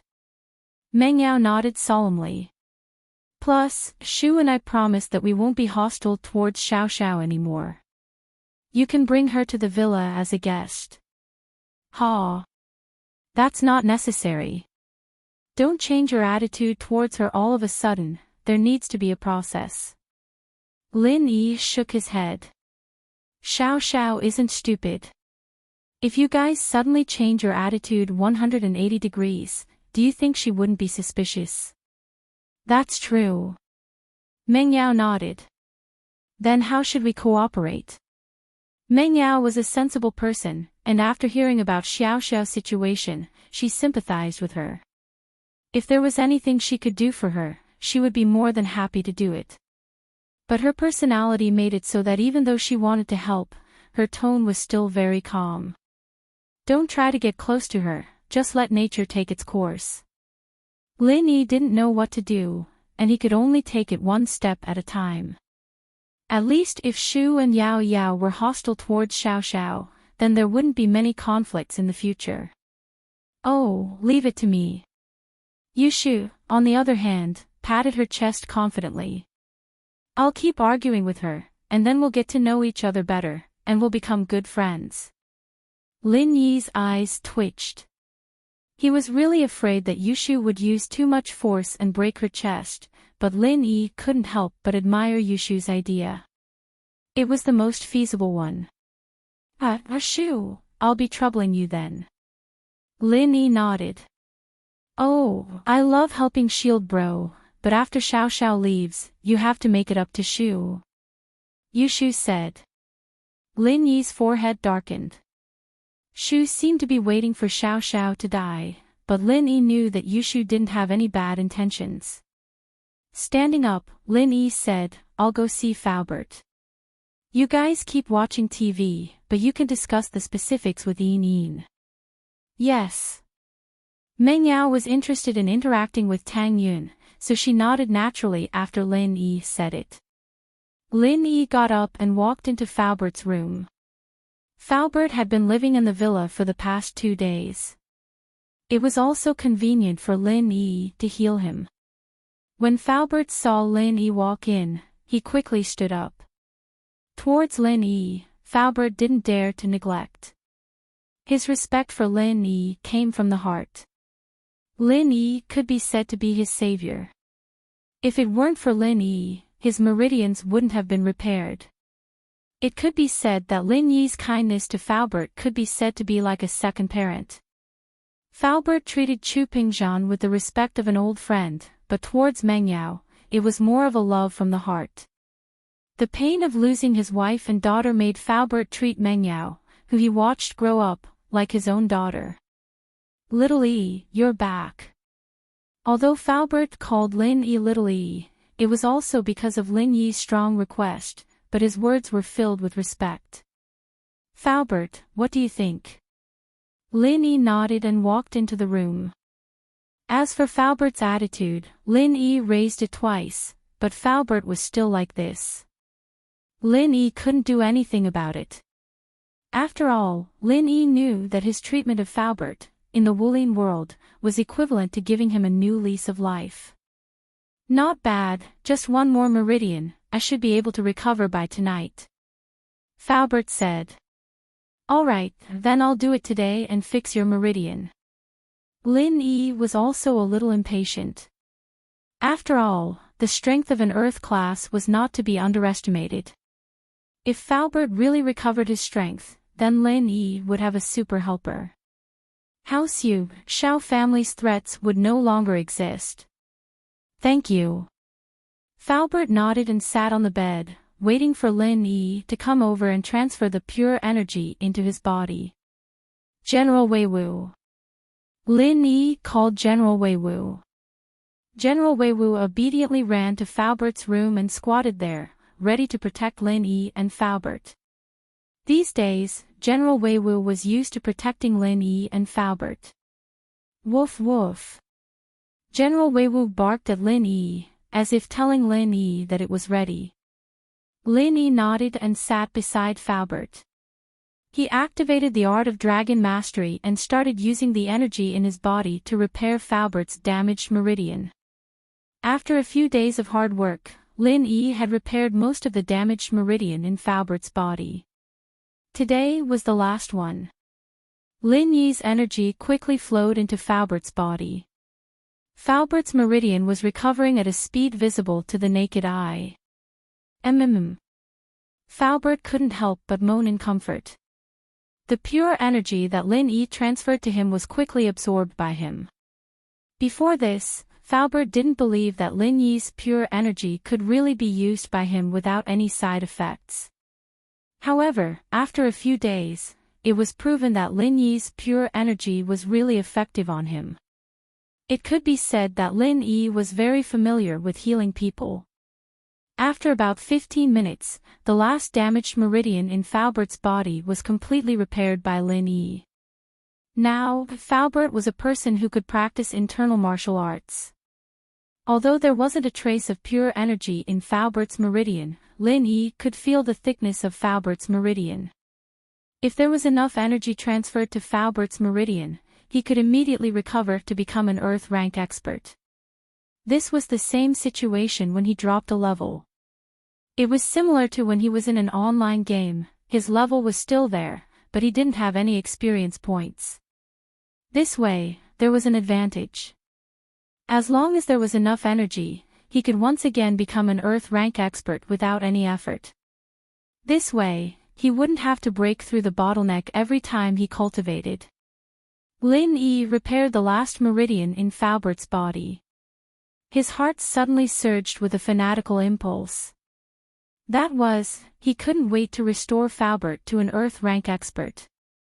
Previously, when he was repairing Meridian, Lin Yi was still able to restrain himself. Every day, he used a part of his energy to heal Falbert. But now that Falbert's Meridian was completely repaired, Lin Yi really couldn't wait. Today is the day. Under the impulse, Lin Yi gritted his teeth. He decided that today, he would continuously transfer energy to Falbert's body. Time waited for no man. Xia Yufeng's sudden appearance today made Lin Yi feel a sense of danger. Chapter 10-15. Master Training Plan. So Lin Yi felt a sense of pressure. He wanted to have a master by his side so that he wouldn't be afraid of those hidden threats. The reason why Lin Yi chose to restore Falbert's strength today was because of Xia Yufeng's strange actions today. Since he didn't want to expose his strength in front of him, then there shouldn't be any conflict between them for a while. So, Lin Yi wanted to build Falbert before Xia Yufeng exposed his strength. After all, he was still safe during this period of time. He didn't need to worry about Xia Yufeng coming to kill him. With that thought, Lin Yi didn't stop transferring energy into Falbert's body. Instead, he waited for Falbert's meridians to recover before he continued using the art of dragon mastery, transferring energy into Falbert's body continuously. Falbert felt that his meridians were healed. He wanted to shout in joy and get up to move his body to feel the feeling of a spiritual master when he realized that Lin Yi's qi was still flowing into his body. Lin Yi. You. Falbert's eyes widened as he looked at Lin Yi. Lin Yi only smiled and didn't answer. He was still focused on transferring energy into Falbert's body. Falbert's heart skipped a beat. He understood a little. Lin Yi actually wanted to use the pure energy in his body to forcefully forge himself into a master. Uncle Fu had experienced this kind of situation before. The true qi that his wife cultivated could not only be used for healing, but it could also be used by him to increase his strength. However, every time his wife painstakingly cultivated a year's worth of vital energy into his body, it could only help him increase his strength by a small amount. Luckily, after his wife started training, the only thing she could do was help him train. So, Falbert didn't feel too guilty. After all, this was House Sun's method. But Lin Yi was different. Lin Yi wasn't related to him at all. Healing him and repairing his meridians was already giving him a new lease of life. It used up a lot of Lin Yi's qi. Now that Lin Yi wanted to forcefully transfer his qi into his body, how could Falbert not be excited? And Falbert also realized that Lin Yi's qi could really be used by him. As Lin Yi's qi flowed into his body, Falbert could feel his strength recovering bit by bit. This was the same as when he had just started cultivating internal martial arts. This made him feel like he was cultivating all over again. Looking at Lin Yi's smile, Falbert knew that Lin Yi had made up his mind. Although Lin Yi wasn't old, it was rare for him to change his mind when he was determined to do something. Although Falbert was embarrassed to accept Lin Yi's qi, he was afraid that interrupting Lin Yi at this moment would put him in more danger. Thinking of this, Falbert felt that he couldn't disappoint Lin Yi's kindness. He quickly circulated his sect's mantra and mobilized the qi that Lin Yi transferred to him. He coordinated it with Lin Yi's circulation in his body. However, as soon as Uncle Fu revolved his mental cultivation method, the speed at which his body absorbed energy suddenly sped up. Any internal martial arts purpose was to absorb the qi of heaven and earth for one's own use. Therefore, after Falbert circulated his mantra, he was also absorbing qi. However, what he was absorbing was the qi that Lin Yi transferred to him. Lin Yi suddenly felt that Falbert's absorption speed had increased. However, Lin Yi was slightly stunned. He knew that Falbert was cooperating with him. Lin Yi didn't have the slightest intention to stop. The faster Falbert absorbed, the happier Lin Yi was. Although Lin Yi was struggling, after all, if the speed was fast, Lin Yi could quickly enter the space of the jade pendant to restore his strength after transforming Falbert. If possible, one night would be enough. The next morning, Lin Yi could restore his previous strength. Time passed minute by minute, second by second. Lin Yi was constantly transferring qi, and Falbert was constantly absorbing qi. Both of them were like old monks in meditation. Neither of them spoke, but the expression on their faces became more and more serious. Falbert felt that he was about to enter the golden class. This made him pleasantly surprised, and he didn't dare to believe it. One had to know that to forcibly transform a person without any strength into a golden class master, how much qi was needed. So much pure qi, all of it was painstakingly cultivated, and Lin Yi actually gave it to him for free. While Falbert was touched, he secretly swore in his heart that he must repay Lin Yi in the future. This debt of gratitude was simply too great. Lin Yi seemed to feel the growth of Falbert's strength, and a trace of a smile appeared on the corner of his mouth. He was about to break through. Falbert felt that he had touched the door of the golden class. This made Falbert's thoughts involuntarily go back to the time when he first broke through to the golden class. How excited was he? Boom! This time, Falbert broke through to the golden class without any pressure. His body only trembled slightly, and he smoothly went through the transition from a normal fighter to a golden class master. Falbert's face suddenly showed a happy smile. How did he become a golden class spiritual master so easily? Isn't this too fast? However, after Falbert broke through to the golden class, Lin Yi clearly felt that Falbert's body was absorbing energy at a faster speed, and he was even a little overwhelmed. After checking the remaining energy in his body, Lin Yi slightly frowned. When he repaired Falbert's meridians, he already used up about a third of his energy. Now that he helped Falbert break through to the golden class, there was not much energy left in Lin Yi's body. He was about to reach the critical point. What should he do? Should he give up? Lin Yi was not willing to give up. Chapter 10:16. Still puzzled at this moment, Lin Yi's body was like a transfer station, transferring the energy in the jade space to Falbert's body. However, although Lin Yi absorbed the energy very quickly, the energy didn't stay in Lin Yi's body at all. Instead, it flowed into Falbert's body continuously. Falbert's body was like a bottomless pit, constantly swallowing the energy that Lin Yi sent over. Of course, Lin Yi wasn't surprised. Back then, General Wei Wu already needed a lot of energy, let alone a grown man like Falbert. Although Falbert's face was filled with surprise, it didn't take long for it to turn into shock. He originally thought that after Lin Yi sent some energy to his body as a foundation, it would stop. After all, there was a saying that the master led the way, the cultivation was up to the individual. Falbert planned to rely on himself in the future. He didn't expect Lin Yi to be able to send him endless energy. However, the current situation seemed to be different from what he imagined. Because Lin Yi's energy was still being sent over, there was no sign of it stopping. This made Falbert very surprised. Could Lin Yi hold on? Because Falbert felt that he was about to touch the barrier of the early phase of the golden class. This speed of leveling up was probably the first in history, right? Except for General Wei Wu. Thinking of General Weiwu, Faubert really admired Chu Pingzhan a little. Where did Mr. Chu find such a ruthless person like Lin Yi? He was too fierce. He could create a master just by sitting at home.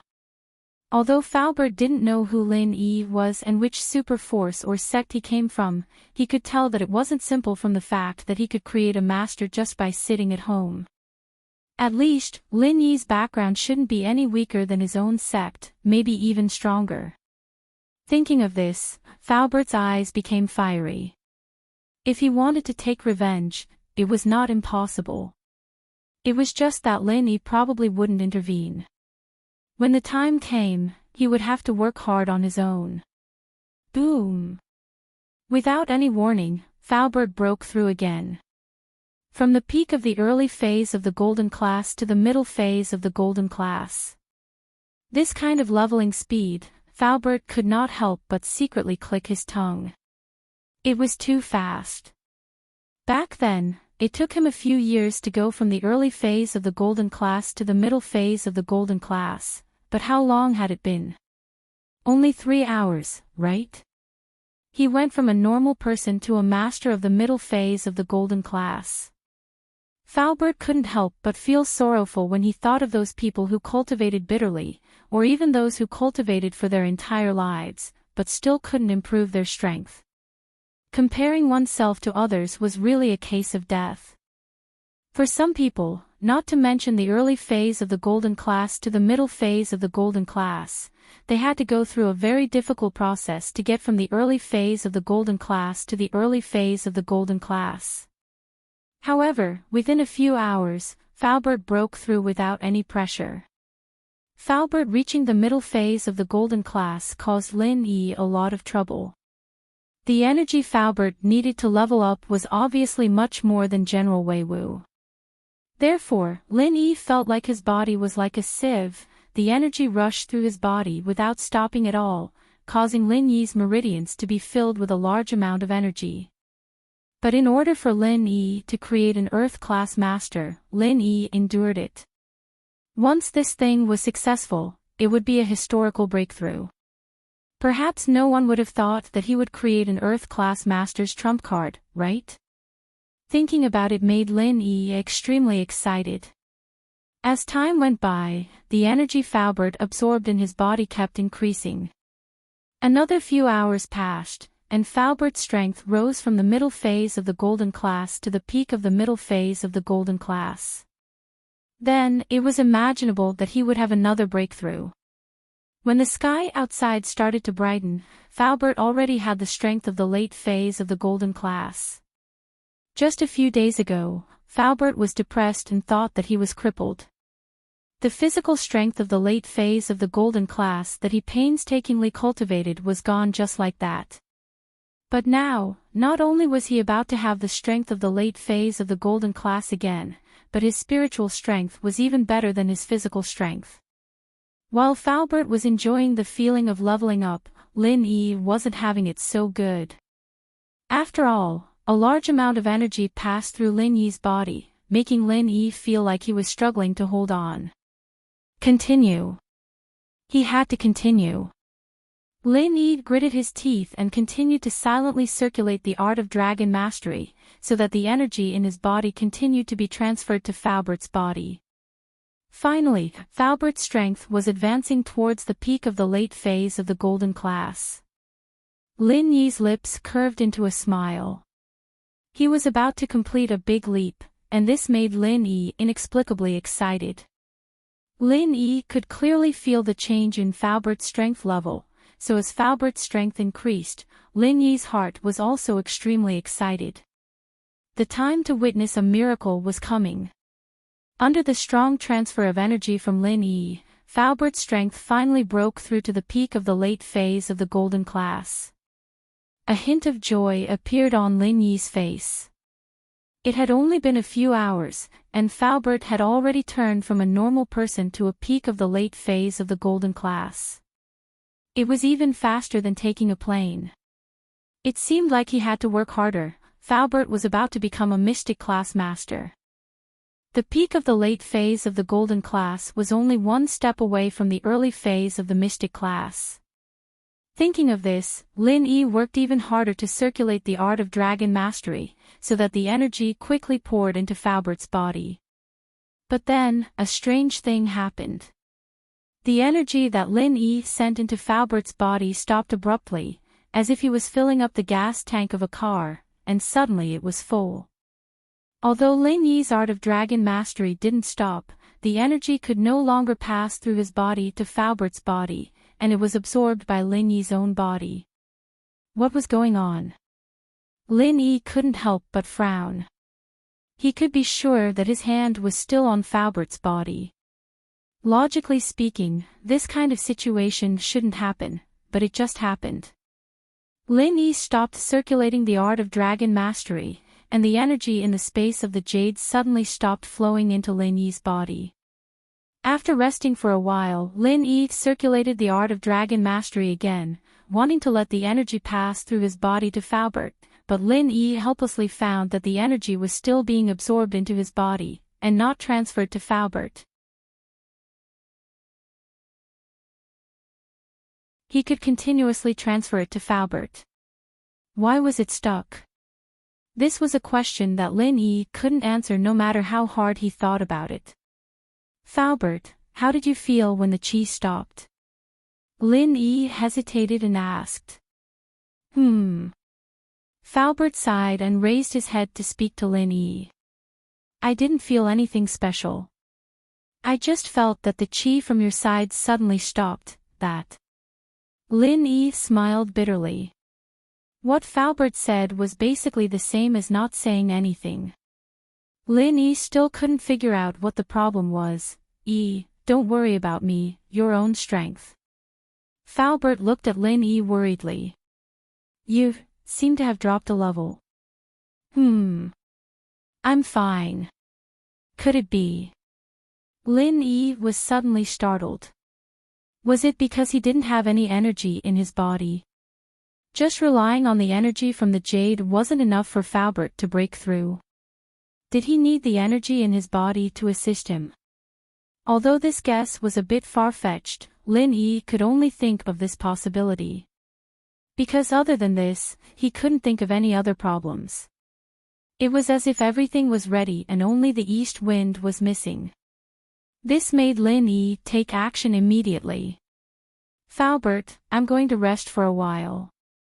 I need to recover my strength. You should adjust yourself first. Lin Yi didn't say much. He needed to recover his strength as soon as possible. Only then would he know if it was because he didn't have any energy in his body that caused Falbert to be unable to break through. Okay, Lil Yi, go get some rest. Uncle Fu nodded and said quickly. Lin Yi didn't say much. He turned around and left Falbert's room, walking quickly to his own room. Miss and Shu had already gone to bed. Every night, Lin Yi went to heal Falbert, so they weren't surprised.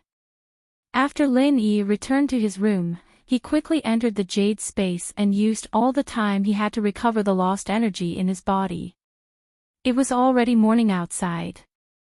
Lin Yi had to make use of every minute and second to train. In the blink of an eye, the sun was high in the sky. It was already noon. Falbert sent Meng Yao and Yushu to school. Although they were surprised that Lin Yi didn't wake up, Falbert told them that Lin Yi had used up a lot of energy to heal him, so he needed to rest. So Meng Yao and Yushu didn't ask any more questions after hearing it. After Falbert sent them to school, he rushed home. He was worried about leaving Lin Yi alone at home. Although General Wei Wu was guarding, Falbert had to be by his side to be at ease. The door to Lin Yi's room opened, and Lin Yi walked out of the room. On the sofa, Falbert, who was waiting anxiously, heard the sound and quickly stood up. He looked at Lin Yi and asked quickly, how are you? I'm fine, my strength has recovered. Lin Yi couldn't help but feel a little regretful.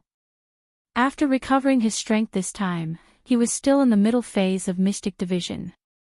It seemed that not every loss of energy could bring about an increase in strength. The reason why his strength had increased a few times before was because he had been cultivating for a period of time. The energy in his body had almost accumulated, and he had already reached the barrier to the next level. Therefore, after he lost the energy, he once again absorbed the energy in one go and broke through the barrier, causing an instant breakthrough. Chapter 10:18. A helpless result, but even so, Lin Yi was still a little disappointed. Before, Lin Yi even wanted to transfer the energy out and cultivate it back so that he could level up quickly. But now, it seemed like that idea was really stupid. Breaking and building, for Lin Yi, was indeed a support for leveling up, but it was only a support. If he didn't reach the next level, he wouldn't be able to level up even if he used the energy to recover 100 times. This kind of opportunism was not a good idea. Thinking about it, Lin Yi found it laughable. This idea was too stupid. If it really worked, then wouldn't he be able to level up to Sky Class in no time? Even Sky Class wouldn't be that easy to reach. Recovered. Uncle Fu sucked in a breath of cold air. Faubert knew exactly how much pure qi Lin Yi transferred to him.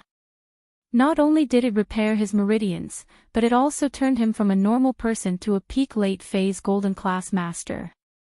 How much energy did that take? Even if Lin Yi didn't drop to mystic class, he would still be extremely weak. But Lin Yi recovered so quickly. But thinking about how shocking Lin Yi was before, Faubert could only smile bitterly.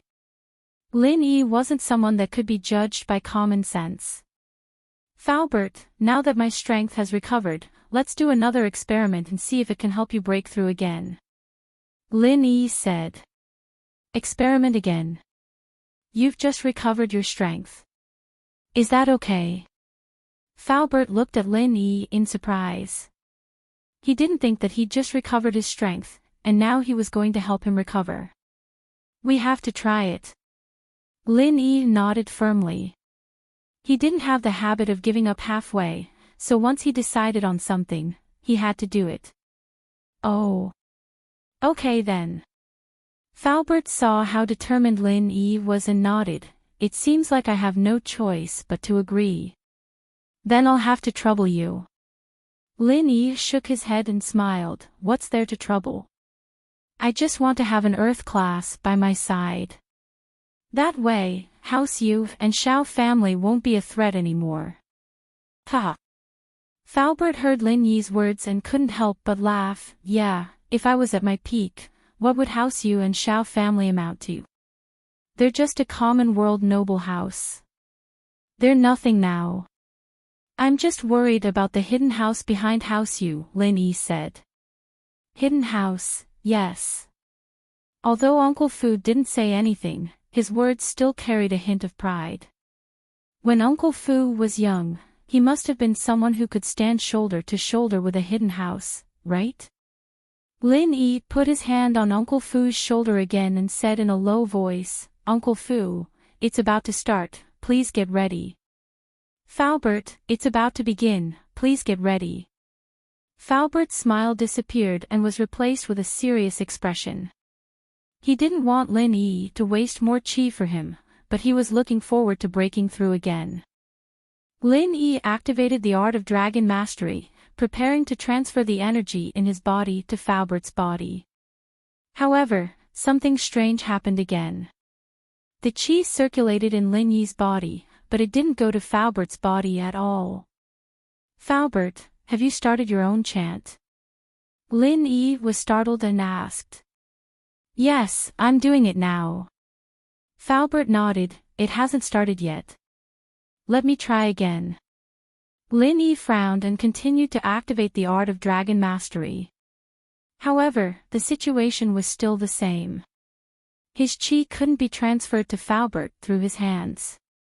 It was as if Faubert didn't need his qi at all and couldn't get it from his body. This was exactly the same situation as yesterday. Lin Yi's qi couldn't be used by Faubert. Half an hour passed. Although Lin Yi's qi hadn't been consumed at all, he was so tired that his face was flushed and he was sweating profusely. Falbert wasn't relaxed either. Because of his cultivation and anxiety, he was also sweating profusely. Sigh. Lin Yi let out a long breath unwillingly, but at this moment, he had to give up. He had no way to transfer qi to Falbert's body. If you can't do it, just give up. I can cultivate by myself. It's not a problem. Falbert saw how tired Lin Yi was and quickly said. But Lin Yi wasn't willing. He really wasn't willing. Is it because Falbert's cultivation technique is different from mine? But even if it's different, isn't my cultivation technique omnipotent? Why does it suddenly not work? Lin Yi stood up and wanted to move his numb body. He accidentally saw General Wei Wu. Lin Yi's expression changed slightly and he called General Wei Wu. General Wei Wu, come here. Woof woof. Ever since General Wei Wu was made into a master by Lin Yi, it was extremely close to Lin Yi. When Lin Yi called for it, it ran over happily and jumped into Lin Yi's arms. Lin Yi thought that if Falbert's cultivation technique was different from his, then he and General Wei Wu would be considered as the dog of the same master.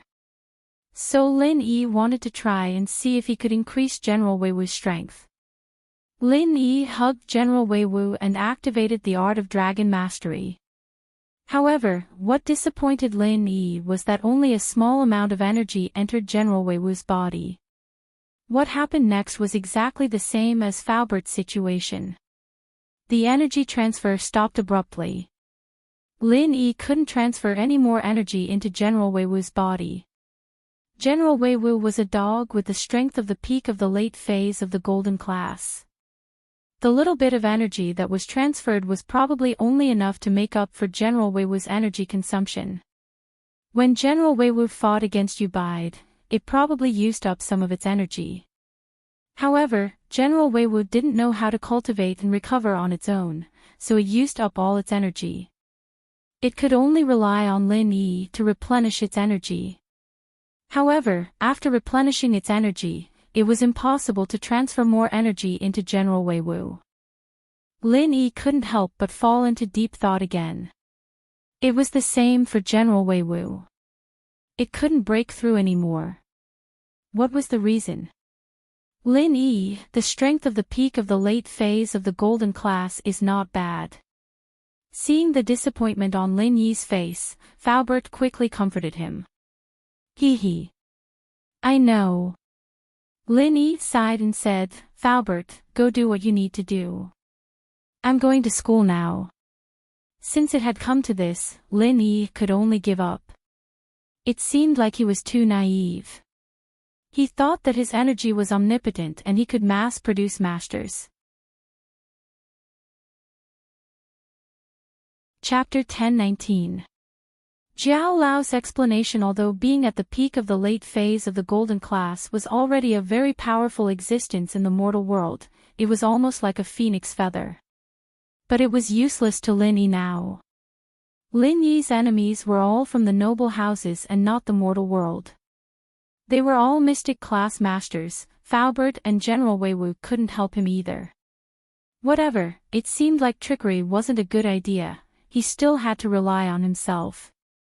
Falbert saw that Lin Yi was shaking his head and sighing. He knew that he must be very disappointed, so he didn't say much and just sighed. Xiao Yi, I'll go to Mr. Chu's company, you drive to school yourself.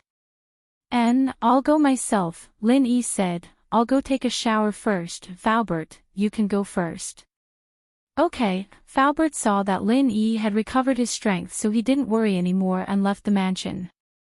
Lin Yi returned to his room and asked Jiao Lao in the jade space eagerly, Jiao Lao, isn't my energy omnipotent? Why can't Falbert become an Earth-class master? Why can't I increase General Wei Wu's strength? Lin Yi was in a rush to recover his strength, so he didn't have time to talk to Jiao Lao. Now that he failed, he wanted to ask Jiao Lao the reason. I'm not sure either, Zhao Lao's voice rang in Lin Yi's ears. I see. Lin Yi smiled bitterly, even Zhao Lao didn't know the reason. I haven't finished. Zhao Lao was obviously unhappy with Lin Yi's interruption, but I have some guesses. Zhao Lao, please speak. Lin Yi quickly asked. Although I'm not sure about your situation, I've seen something similar before. Elder Zhao said slowly, in some martial arts sects, there are some secret techniques that can be used to pass on their skills. It can also be called inheritance or empowerment. Oh. Inheritance. Empowerment. Lin Yi blinked. That's right. It's when an elderly person passes on his life's cultivation to his disciple through a secret technique, allowing his disciple's strength to increase rapidly. Zhao Yazi said, however, after receiving the inheritance, the disciple will always be one level lower than the master. Only by diligently cultivating in the future, will the disciple be able to reach the master's height. Oh. One level lower. Lin Yi nodded thoughtfully. Yes, if all strengths can be passed on, then their sects will be infinitely strong, and there will be countless masters. Then would other sects still need to survive? Zhao Yazi said, but even so, these sects are still very big.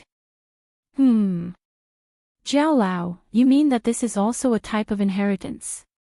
Lin Yi nodded and asked. Should be about the same. Zhao Yazi said, it's just that after you pass on the inheritance, you can quickly recover your strength in the space of the jade, but others can't. That is indeed the case. Lin Yi's golden finger was indeed a bit overpowered. So, you are now a mystic class master, and according to the theory of inheritance, you can only pass on a master one level lower than you. The peak of the late phase of the golden class is already the limit. Zhao Yazi said. Sigh, it would have been better if I talked to you earlier, then I wouldn't have to waste my energy to experiment. Lin Yi listened to Zhao Yazi's guess and knew that it wasn't far from the truth. How do you know it won't work if you don't experiment? I saw that your experiment failed, so I came to this conclusion. Zhao Yazi laughed, otherwise, I would have thought that you could make an Earth-class master. Yes. But if only Faubert could enter the space of the jade. Lin Yi sighed to himself. But as soon as this thought came out, Lin Yi quickly rejected it. Not to mention that he was the only one who could enter the space of the jade. Even if Faubert could enter, Lin Yi wouldn't let him. After all, this was Lin Yi's biggest trump card. Although Lin Yi felt that Faubert was trustworthy, this kind of secret should be kept to himself. One more person meant one more danger. During the experiment, Lin Yi was sweating profusely. Now that he communicated with Zhao Lao, Lin Yi completely gave up on the idea of making an Earth-class master because it was unrealistic, unless he had the strength of a Heaven-class master. But if he had the strength of a Heaven-class master, then what was the use of making an Earth-class master in batches? Lin Yi took off his clothes, turned on his phone, and went to the bathroom to take a shower. Lin Yi was afraid of being disturbed, so he turned off his phone. He didn't know if anyone contacted him. Dong Hai, Dr. Kang's house. In front of Dr. Kang's villa stood the two brothers, Xiao Ji and Xiao Ben. They were holding expensive gifts in their hands. They were here to visit Dr. Kang. After receiving the report, Dr. Kang wasn't in a hurry to let the brothers in. Instead, he called Kang Guifeng, Kang Cuepu, Kang Xiaolong, and Kang Mingming together for a family meeting. The Xiao family is most likely here for Xiaolong's marriage. Guifeng, what do you think? Dr. Kang looked at his eldest son and asked faintly. Father, from what I see, the Xiao family is like a stray dog. Uncle Pai is in a vegetative state, and the Xiao family owes Lin Yi a huge debt. The Xiao family is about to be destroyed, and we should stay away from them. Kang Guifeng voiced his opinion. As far as he was concerned, the Xiao family had lost their value. Dr. Kang nodded. In fact, this was the reason why he didn't let the Shao family brothers enter the house. Dr. Kong had seen the Shao family's recent misfortune. The Shao family was done for. They didn't even look like a noble house anymore. They couldn't even compare to the rich families of other places. To put it nicely, the Shao family was still a noble house, but anyone could see that the Shao family would be removed from the noble house meeting soon. A family that couldn't even compare to a normal noble house, let alone a noble house. Gui Feng is right, the Shao family situation is tragic. Miracle Dr. Kong said. We wanted to use House Shao to enter the ranks of a noble house, but they can't even protect themselves right now. Not only can they not provide us with any benefits, but if we were to marry them now, their debts and the mess they've left behind will fall on us. Tsuepu, what do you think? Miracle Dr. Kong shifted his gaze to his second son. Chapter 1020. House Kang's attitude towards the Shao family ridiculous. Merge. Then are we House Kong or Shao family? Dr. Kong waved his hand, cutting Tsuepu off impatiently. Alright, that's enough. Xiaolong, tell us. Yes, Grandpa. Xiaolong walked up respectfully. Grandpa, second uncle's words are reasonable, but what we need to do isn't merge, we need to replace them. The Shao family is in dire straits, and we need to make them even worse. Only when the Shao family's title as an aristocratic family is removed will our Kong family have the chance to be promoted to a new aristocratic family. Looking at all the noble houses right now, we have the most potential. Oh. Not bad. Dr. Kong couldn't help but laugh at Xiaolong's words. Ha ha ha. Xiaolong is right, the Shao family is in dire straits, and we need to make them even worse. Only when they're in dire straits will we have a chance. Good. Good. Good. What a great idea. Grandpa, you're too kind. Xiaolong smiled humbly. Tsuepu frowned. What kind of logic was there in his words? If it weren't for Xiaolong giving him some face, he'd know that his words were bullshit. But his mind wasn't on this, and he didn't have any brains. What about Zhao Ming? What do you think? Dr. Kong looked at Kong Ming Ming. Grandpa, actually, Big Brother's words make sense, but I don't think they're completely right. Kong Ming Ming felt that his father had lost face, and as a son, he should earn it back. Plus, Kong Ming wanted to leave a good impression in front of his grandpa, so he'd thought about it for a long time before saying this. Oh. Tell me, what's not completely right? Dr. Kong took Kong Ming Ming's words seriously. Kong Ming may be a spoiled brat, but he was much better than his old man Tsuepu. Grandpa, as the saying goes, even a salted fish can still make a comeback one day. Kong Ming Ming said, although the Shao family is down now, they are still an aristocratic family. We don't know how many connections they have. If they really make a comeback, it's hard to say. Stage a comeback. Dr. Kong shook his head. In his opinion, how could the Shao family stage a comeback? It's more like a broken family. However, Kong Ming Ming had made a lot of contributions to the family recently, so Dr. Kong couldn't reprimand him. He just continued to ask, in your opinion, what should we do? I think the marriage with the Shao family can't be broken, but not with Big Brother. Kong Ming Ming laughed a little embarrassedly. We can transfer the marriage to me. I'll accept that pretty girl from the Shao family reluctantly. I'm a spoiled brat from House Kong, and the Shao family is down now. It won't affect us if I kick her out, because I'm a spoiled brat who only plays with women. No one can say anything if I kick her out, but Big Brother won't be able to. But if they don't fall, we can still maintain our relationship. But what the Shao family brothers didn't expect was that the person who came out was Dr. Kang's eldest son, Kong Guifeng, Xiaolong's father by marriage. Xiao Ben heaved a sigh of relief.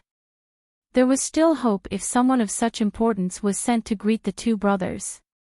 With that thought, he quickly went over with a smile. Kong bro, why did you come out to greet us personally? I'm sorry. Xiao Ji paused as well. He didn't think that Kong Guifeng would come out to greet them personally, and his anger lessened a lot. He quickly went over as well. Kong bro. Chapter 10:21. A bad memory. Kong Guifeng's attitude took Xiao Ji and Xiao Ben by surprise. They were considered in-laws with Kong Guifeng, and even if they weren't married yet, Kong Guifeng shouldn't be this cold, should he? It was as if he didn't know them at all. Brother Kong, what do you mean? Xiao family and House Kong are in-laws, isn't it inappropriate for them to visit each other?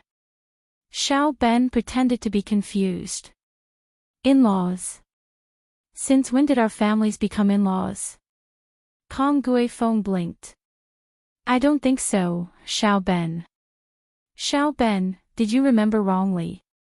Xiao Ben was taken aback by Kong Guifeng's words as well. He didn't think that Kong Guifeng would say something like that. Wasn't he just denying it? Xiao Ben's face darkened. Kong bro, didn't your son Xiaolong and my niece Wang Xingyan already set an engagement? Set an engagement? Look at my memory. Are you for real? Guifeng, on the other hand, didn't know what was going on. He slapped his head. I really can't remember, can you remind me? When was the engagement ceremony, and which hotel was it held? Who attended the engagement banquet? Wow. Xiao Ben and Xiao Ji froze. This engagement was clearly a verbal agreement. How could there be an engagement ceremony and an engagement banquet? They hadn't even started yet, so where was the hotel or the witnesses? Xiao Ben and Xiao Ji finally understood that Kong Guifeng was doing this on purpose. He wanted to cancel the engagement. Their Xiao family was in dire straits, and Kong Guifeng probably didn't want to get married to the Xiao family anymore. That was why he was acting dumb. Kong bro, isn't this our verbal agreement? Xiao Ben said, suppressing his anger. He knew that he couldn't lose his temper at this time. Once he lost his temper, he wouldn't have a chance. That would be falling into the Kong family's trap. They would use his anger as an excuse to cut ties with the Kong family.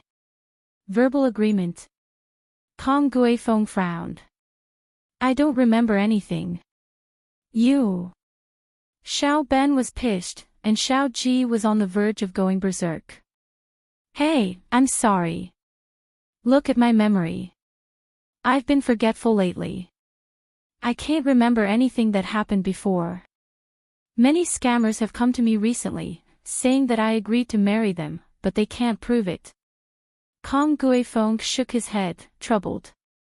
How about this, Xiao Ben? Your Xiao family is an aristocratic family. I believe that you aren't scammers, but there's no proof. Show me some evidence to prove that Xiaolong and your Xiao family have a marriage. I'll definitely approve of it. After all, Xiao family is an aristocratic family. It's an honor for us to marry you. You motherfucker. Xiao Ji was about to scold him, but Xiao Ben glared at him. Hee, if that's the case, why do we need evidence? Why don't we make the decision now and rearrange the marriage? Our Xiao family also thinks that your Kong family is a good choice. Xiao Ben was a smart man, so he followed up on Kong Guifeng's topic. This. Kong Guifeng was stunned. He didn't expect Xiao Ben to catch on to his weakness. He couldn't help but be annoyed at his own carelessness. Xiao Ji was also looking at his little brother in admiration. Amazing, truly amazing. Luckily I didn't scold him, or else this matter would have been ruined and irreversible. Xiao Ben, you're right. However, I still can't agree to it. Kong Guifeng shook his head and rejected again. Why is that? Why? Brother Kang's words just now were just flattery. Xiao Ben took the opportunity to ask. That's not it. It's just that our Xiaolong is indeed engaged to another family, but I can't remember who it is at the moment. So, before everyone finds the evidence, I can't just casually arrange another engagement for Xiaolong for the time being. What if someone really has evidence and says that our Kong family broke off the marriage? Kong Guifeng said, so, Brother Xiao Ben, you better go back and find evidence. Sigh, this memory of mine. I'm getting old, and my brain isn't working well anymore. After that, Kong Guifeng turned around and walked back to the villa. As he walked, he waved at the Xiao family brothers. I still have something to do, so I won't be seeing you off. Xiao Ben's face was gloomy. The situation was clear. The Kong family broke off the marriage. They abandoned the Xiao family. However, one couldn't blame the Kong family for being snobbish. It couldn't be helped. After all, the Xiao family was in dire straits. It was normal for the Kong family to break off the marriage. Which great family would want to find a helper for themselves through marriage, not a burden? Phew. Xiao Ben let out a long sigh and said, Brother, let's go back. It's over. Motherfucker. Are you blind? When the Xiao family makes a comeback, even if your Kong family licks my toes, I won't abandon you. Xiao Ji scolded loudly, Dr. Kong, you old bastard. You go back on your words. You will die a horrible death. Motherfucker. However, the Kong family's door was closed, and they didn't pay attention to them. Obviously, after Kong Guifeng went back, he didn't plan to come out again. Let's go. Xiao Ben turned around helplessly and walked to the car. Kong family, just you wait. Sooner or later, you will regret it. After Xiao Ji finished scolding, he also vented his anger and left the Kong family's villa with Xiao Ben in the car. At the gate of the Kong family's villa, Kong Guifeng sneered as he watched the two Xiao family brothers leave. He sneered, the Xiao family. You have become a street rat. Do you still expect to make a comeback? In your mother's daydream. After Xiao Ji and Xiao Ben got into the car, Xiao Ji didn't stop cursing. All kinds of vulgar words and dialects came out of his mouth. In any case, he described the Kong family viciously and cursed all 18 generations of the Kong family's ancestors. Alright, brother, stop scolding them. This is the fate of the Xiao family. Xiao Ben sighed and said, now, we should think about the future of the Xiao family. That's true. Xiao Ji nodded. Although he was rude, he knew that it was useless to be angry now. Even if he scolded the Kong family, it wouldn't change the current situation of the Xiao family. Have you found any information on Uncle Pai's background? Xiao Ben asked. I've already asked Xiao Wangba and Xiao Wangdao to look in our family's diary. But it's been too long, and we don't have a target. We don't know when we'll find it, Xiao Ji said. If only Uncle Pai could wake up and talk. Xiao Ben said.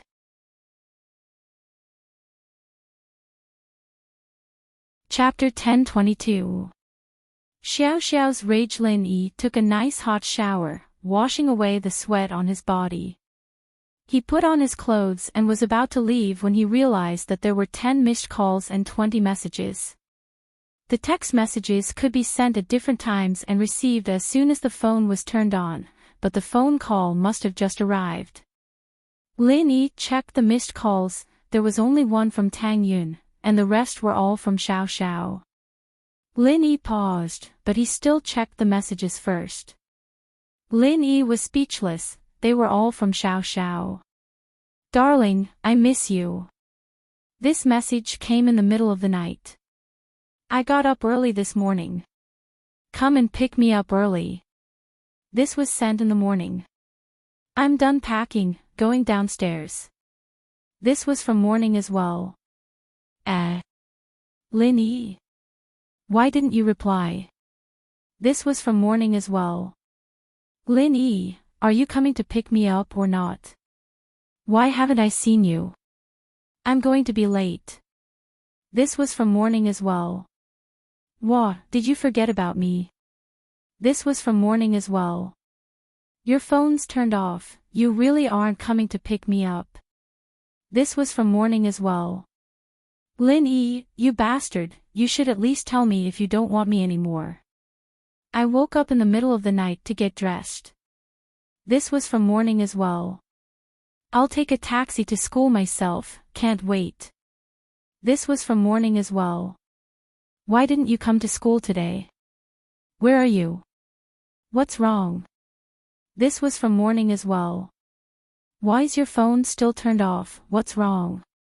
This was from morning as well.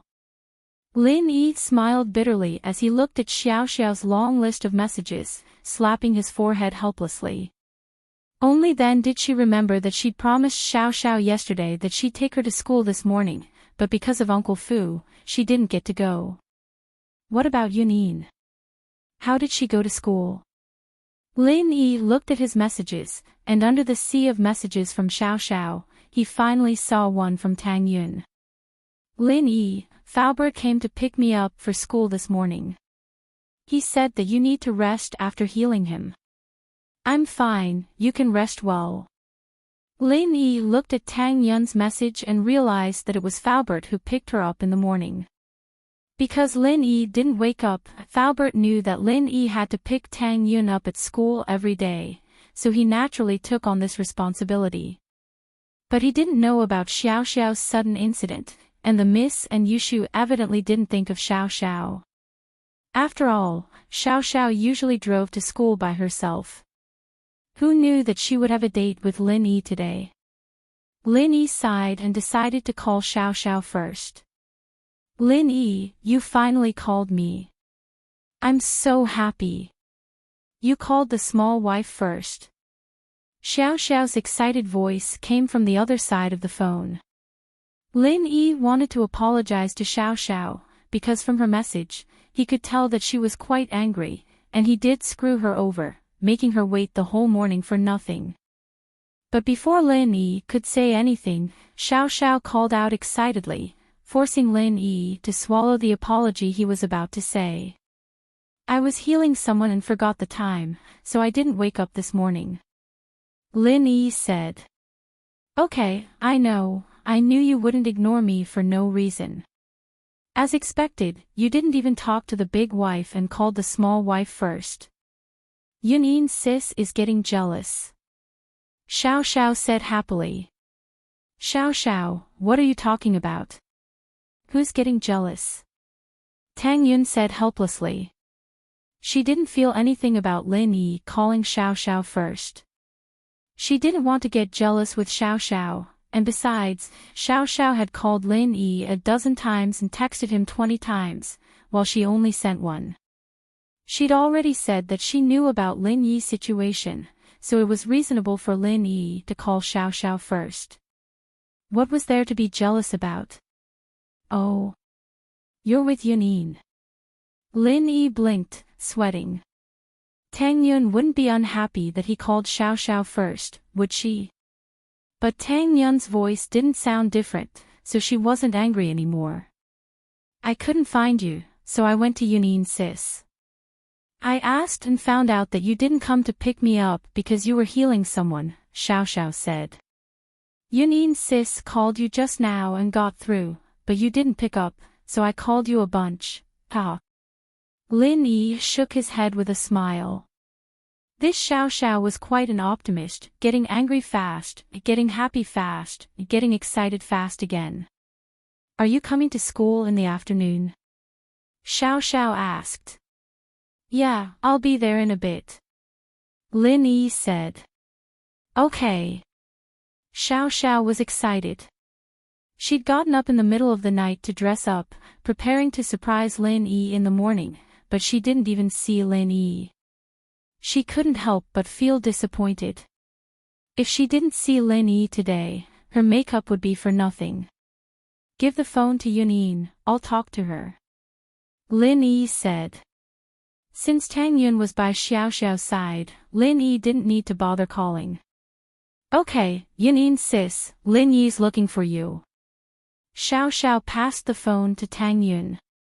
Tang Yun took the phone and couldn't help but smile. Lin Yi, you got a second wife and forgot about the main one. Haha, of course not. Lin Yi smiled. He could tell that Tang Yun was joking. Stop fooling around. Are you alright? If you're tired, then don't come in the afternoon. Tang Yun cared about Lin Yi. After all, she and Lin Yi had been together for a long time. She didn't need to rush to see Lin Yi. I'm fine, see you later. Lin Yi said casually. Alright, see you later. Is there anything else you need from Xiao Xiao? Tang Yun asked. Nope, I'm hanging up. Lin Yi said before hanging up. Tang Yun gave the phone back to Xiao Xiao, who happily put it away. Yunyin sis, I look good now, right? I don't need to touch up my makeup from this morning, right? It's already good, you don't need to. Tang Yun smiled. Really? That's not bad. Xiao Xiao nodded. Lin Yi drove to school and parked his car at the food street behind the school, next to Xiao Xiao's car. But beside Xiao Xiao's car, there was another luxury car. It was a black Lamborghini.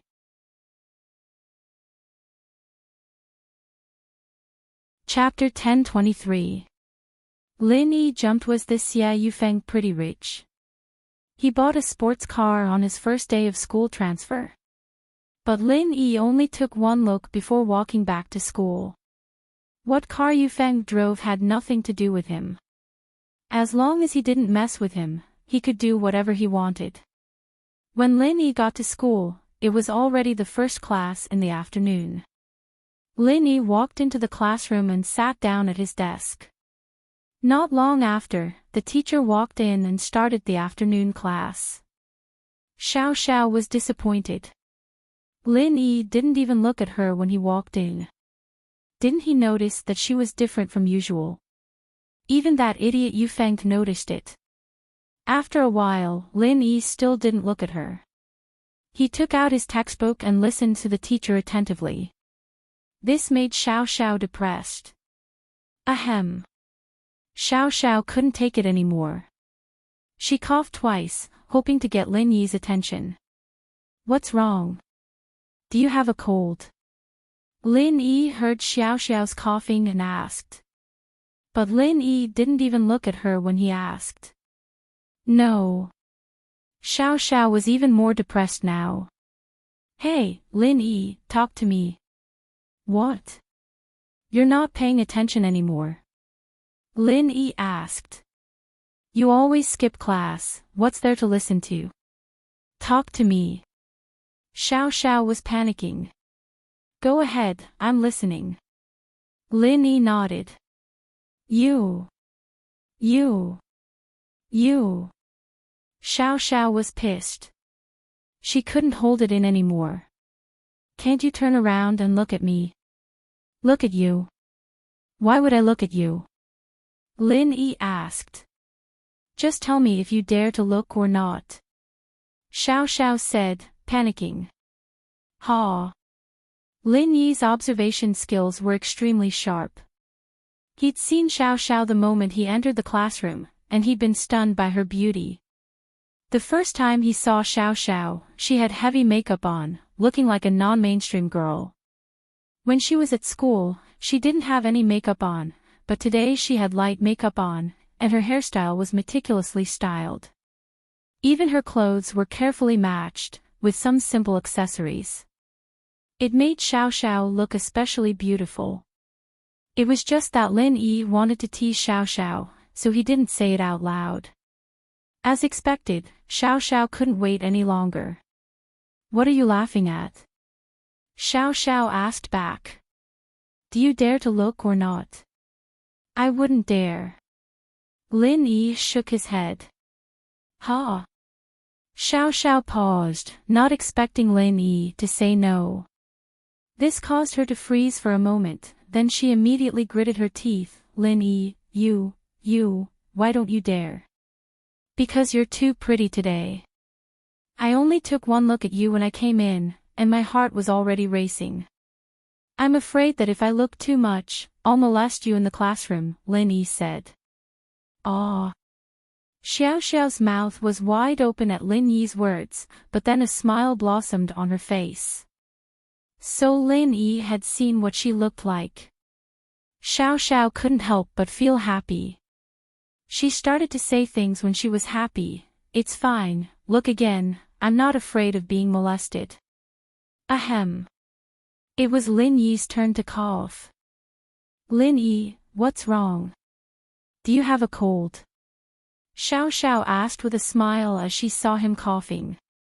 She knew that Lin Yi was shocked by her words, but it was fun to scare Lin Yi a little. No. Lin Yi smiled bitterly. Xiao Xiao, you really are pretty today. Hee, good thing I didn't wake up early for nothing. I almost exploded when I didn't see you this morning, so I went to the washroom to wash off my makeup and messed up my hair.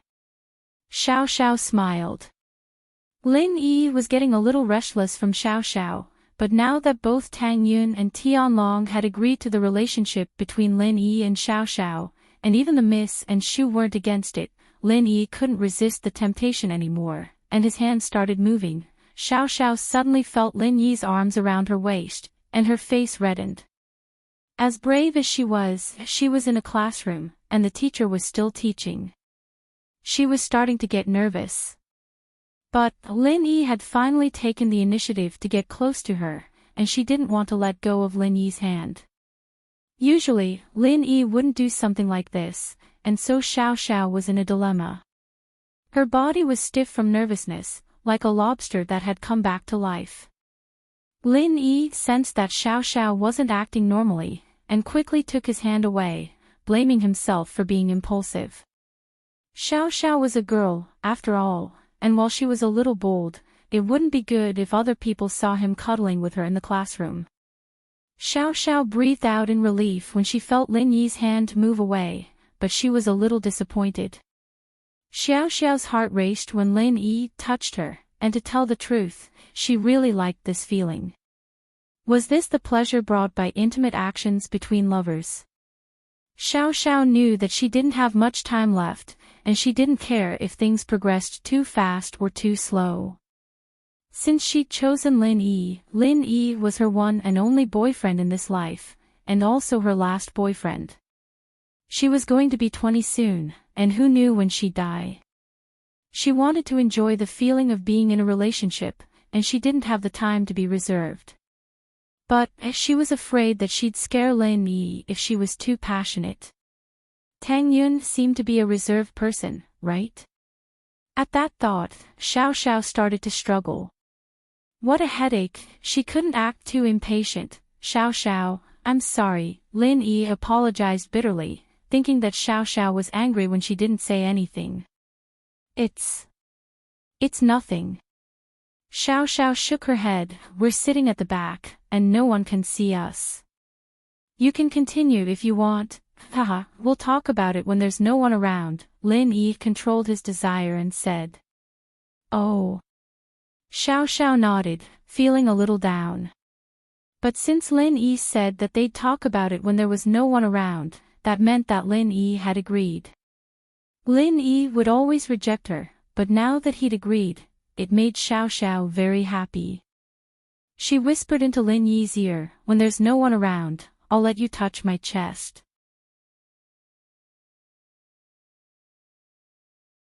Chapter 1024. Chapter 1022, Xia Yufeng's plans. But remembering that they were in the classroom, he shook his head. But Xiao Xiao's words were too tempting and destructive, and he didn't know how she managed to say it. Xiao Xiao didn't mean what she said, but the listener meant what she said. The only thing she could think of being intimate with Lin Yi was that time at the auction, so she just blurted it out naturally, not thinking too much about it. But from Lin Yi's point of view, it sounded a little tempting. Why were you reacting so strongly? Lin Yi's actions almost made Xiao Xiao's heart pop out of her chest. She was already nervous, and Lin Yi's sudden quack scared her. It's fine, Xiao Xiao, don't try to tempt me in class. Lin Yi said helplessly. Ah. Xiao Xiao blinked, blushing. Since when did I? Ha. Lin Yi smiled. Xiao Xiao turned her head away, embarrassed, not daring to look at Lin Yi. She was brave, but she couldn't take Lin Yi's teasing. But, just as Lin Yi and Xiao Xiao were teasing each other, an unfriendly gaze shot over, stopping on Xiao Xiao's face before glancing at Lin Yi's face. The owner of the gaze had a dark expression as he humphed coldly. This kid's quite popular. Yeah, Master Xia. That kid's a bastard. He made Master Xia so miserable yesterday. Song Ming nodded. Master Xia can't fight, he has to hide his strength. Otherwise, that Lin Yi won't be a match for Master Xia. He's just a mystic early phase, he's so weak in front of Master Xia. House Yu's current understanding of Lin Yi's strength came from Yu Kuan. At that time, Lin Yi was indeed at the early phase of mystic class, and House Yu would never have dreamt that Lin Yi could rise 2 levels to the middle phase of mystic class in such a short amount of time. As far as they were concerned, this was impossible and illogical. One had to know how long it would take to level up, and what kind of price one had to pay. House Yu knew this very well, so they didn't think that Lin Yi could level up at all. So Yu Feng didn't know that Lin Yi was already a mystic mid-phase master. As far as he was concerned, he was a peak early phase mystic class master. It was more than enough to kill Lin Yi. He couldn't be blamed for thinking so. He didn't have a cheat like Lin Yi, so how could he see through Lin Yi's strength? Of course. But for the sake of House Yu's plan, I can't use my chi. I'll have to bear with it for now. Yu Feng humphed coldly. This Xiao Xiao is a slut too. Look at that dirty face of hers, getting so close with Lin Yi. She's not a good person either. Right, did you find out anything about the girls I asked you to investigate? Yu Feng wasn't able to get Xiao Xiao yesterday, so naturally, he was pissed. Seeing how close Xiao Xiao and Lin Yi were, he wasn't too happy either. Master Xia, other than Meng Yao, we've investigated the rest. This Xiao Xiao's family isn't anything special. Her father may be a secret agent, but he wouldn't go against House Yu just because of his daughter. Song Ming said. What about the others? Yu Feng nodded. That Yushu is from House Qin, it's best if you don't touch her, Master Xia. Song Ming said. House Qin. Noble House Qin. Yu Feng asked. Yes, her brother is Qin Yutian. Although Qin Yutian is the only practitioner left, it's still a noble house. Song Ming said. So it's best if you don't touch her. Oh, then let her go for now. That girl's pretty bad, I really don't want to mess with her. Yu Feng nodded. What about that Tang Yun? Normal family, her parents are laid off. They don't even have a house, staying in the hospital. Song Ming said. You can touch her, even if you kill her. Oh, not bad. Let's start with Xiao Xiao then look for that Tang Yun. Yu Feng nodded. Master Xia, this Xiao Xiao girl doesn't seem to be easy to handle. Should we do something? Song Ming suggested. In Yanjing, House Yu was a big family, so Song Ming and Peng Hu didn't care about anything when they were with Yu Feng. As far as they were concerned, hitting on girls like this was a common thing. Not yet, let's wait and see. My charm hasn't been unleashed yet, once it's unleashed, they'll throw themselves at me. Yufeng remembered the scene of him getting beaten up yesterday and couldn't help but grit his teeth. Fuck, yesterday was supposed to be a good opportunity, but that Lin Yi kid just had to be there. Not only did I get beaten up, I didn't even get to show my strength. Young Master Xia, those people from yesterday, do you need me and Li Penghu? Songming made a beheading gesture as he said this. No need, we're new here, so it's best not to cause trouble. Yufeng shook his head. We'll let them go for now, but we won't let this go just like that, we need to find out who they are first. No problem. Songming nodded. Yufeng and the others were talking with their backs turned, so no one could hear them. Because of the angle they were at, they weren't worried that Lin Yi could read their lips. But, although Lin Yi didn't hear what they were saying, he knew that they were up to no good just by looking at how they were mumbling. He tightened his guard. The second class in the afternoon was physical education. Although some of the subjects were cancelled for the third year of high school, physical education was still maintained. First, it was to give the students a chance to exercise their bodies. Second, it was because Songshan City's high school entrance exam would be added to the physical education test. If they didn't pass, it would affect the exam. The additional PE test was a selective one, such as running, long jump, basketball, chin-ups, and sit-ups. The requirements for boys and girls were different as well. So, in order to get a good result in the PE test, the 12th year's PE class became a targeted training. It was just that in the summer, boys and girls didn't wear many clothes, and many girls wore skirts, so it was easier for them to be exposed. So, the PE class was separated for boys and girls, 1 week for girls. The girls were in the gymnasium, and there was a female PE teacher to guide them, so they didn't have to hide anything.